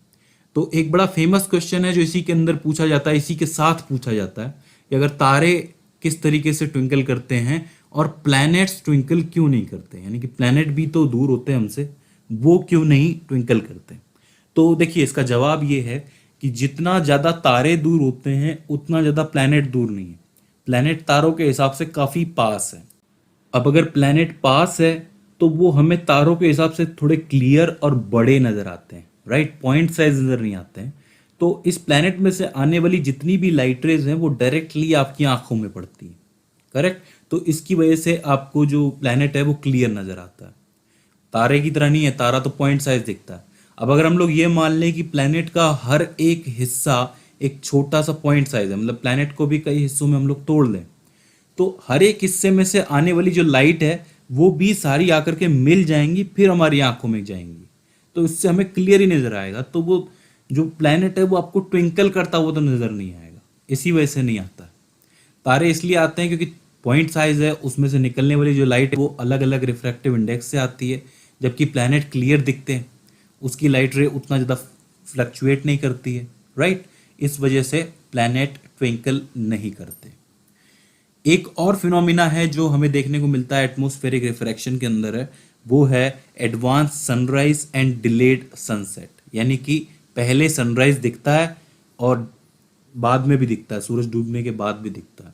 देखिए ये चीज़ बहुत बार ऑब्जर्व की जाती है कि जो सूरज है वो जब उगता है, यानी कि सनराइज जब होता है, तो सनराइज होने से 2 मिनट पहले वो दिखता है, मतलब 2 मिनट पहले ही दिखने लगता है कि सनराइज हो गया है। और सनसेट होने के 2 मिनट बाद तक भी हमें सूरज आसमान में ही नजर आता है, राइट। तो वो भी एटमॉस्फेरिक रिफ्रैक्शन की वजह से होता है। देखिए कैसे होता है। मान लीजिए कि आप धरती पे खड़े हैं और ये आपका एटमॉस्फेयर है और आप सूरज को ऑब्जर्व कर रहे हैं, सनराइज ऑब्जर्व कर रहे हैं। तो सूरज अभी तक सनराइज हुआ नहीं है और यहाँ पर है, तो ये क्या करेगा कि इसमें से लाइट रे निकलेंगी जो कि ओरिजिन तक जाएंगी, और जैसे ही ये आपके एटमॉस्फेयर से टकराएंगी तो इसके साथ भी यही होगा, ये भी बैंड करेगी, राइट। और बैंड करके आपकी आंखों तक पहुंचेंगी। करेक्ट। और जैसे ये आंखों तक पहुंच जाती हैं तो हमेशा की तरह हमारा ब्रेन इस लाइट को बैक ट्रैक बढ़ाता है और बैक ट्रैक ले जाके कुछ यहाँ देखता है। मतलब सूरज एक्चुअल में है तो यहाँ पर, लेकिन हमें दिखता यहाँ है। और इन दोनों पोजीशंस के बीच में 2 मिनट का फर्क होता है। करेक्ट। मतलब 2 मिनट के बाद सूरज यहाँ पहुंचेगा लेकिन हमें पहले ही नजर आ जाता है। तो इसलिए इसको एडवांस सनराइज कहते हैं और ये हर किसी को ऐसे ही दिखता है। करेक्ट। सेम चीज जो होती है वो आपकी सनसेट के साथ होती है, यानी कि सनसेट इस वक्त जो सूरज डूब चुका होता है उसमें भी यही होता है कि लाइट ये भेजता है, लाइट बैंड हो जाती है, लेकिन हमारा जो ब्रेन है वो उस लाइट को पीछे की तरफ बढ़ाता है और उसको सूरज यहाँ नजर आता है। करेक्ट। मतलब सूरज है तो यहाँ पे लेकिन नजर यहाँ आता है। ठीक है। तो ये भी 2 मिनट तक होता है, यानी कि 2 मिनट लेट हमें लगता है कि सनसेट 2 मिनट लेट हुआ है, इसलिए इसको कहते हैं डिलेड सनसेट। ठीक है। तो ये भी किस वजह से देखने को मिला आपको? रिफ्रैक्शन की वजह से। ये नेचुरल रिफ्रैक्शन है, एटमॉस्फेरिक रिफ्रैक्शन है। ये सारे रिफ्रैक्शन का जो मेन कारण होता है हमारा ये एटमॉस्फेयर, वायुमंडल होता है। इसमें जब भी कोई लाइट रे स्पेस से आती है बैंड करती है और हमें चीज़ें जो हैं थोड़ा अलग दिखाई देती है, उनकी इमेज जो है वो थोड़ा अलग दिखाई देती है, वरना एक्चुअल पोजीशन जो होती है वो कुछ अलग ही होती है। तो इस तरीके से आप लोग एटमॉस्फेरिक रिफ्रैक्शन देखते हो। ये कुछ इसके फिनोमिना थे जो हम लोगों ने देखे। पहला क्या था? जो हॉट एयर वाला था जिसकी वजह से फ्लक्चुएट करती चीज़ें नज़र आती हैं। दूसरा ट्विंकलिंग ऑफ स्टार्स, कि स्टार्स ट्विंकल कैसे करते हैं। उसी में हमने देखा कि प्लैनेट्स ट्विंकल क्यों नहीं करते, ये भी हम लोगों ने देख लिया। और सबसे लास्ट में एडवांस सनराइज और delay sunset, right. So friends, I hope ये आपको समझ में आए होंगे, ये सारे फिनोमिनाज आपको समझ में आए होंगे, आपको ये कॉन्सेप्ट क्लियर हुआ होगा। इसके बाद भी इसके अंदर आपको कोई कन्फ्यूज़न रह जाता है, कोई क्वेरी रह जाती है, या फिर कोई क्वेश्चन रह जाता है, या फिर हमसे कोई गलती हो जाती है, तो आप हमें कमेंट सेक्शन के ज़रिए बता सकते हैं। सो फ्रेंड्स, आज के इस वीडियो लेक्चर में बस इतना ही। सी यू इन द नेक्स्ट।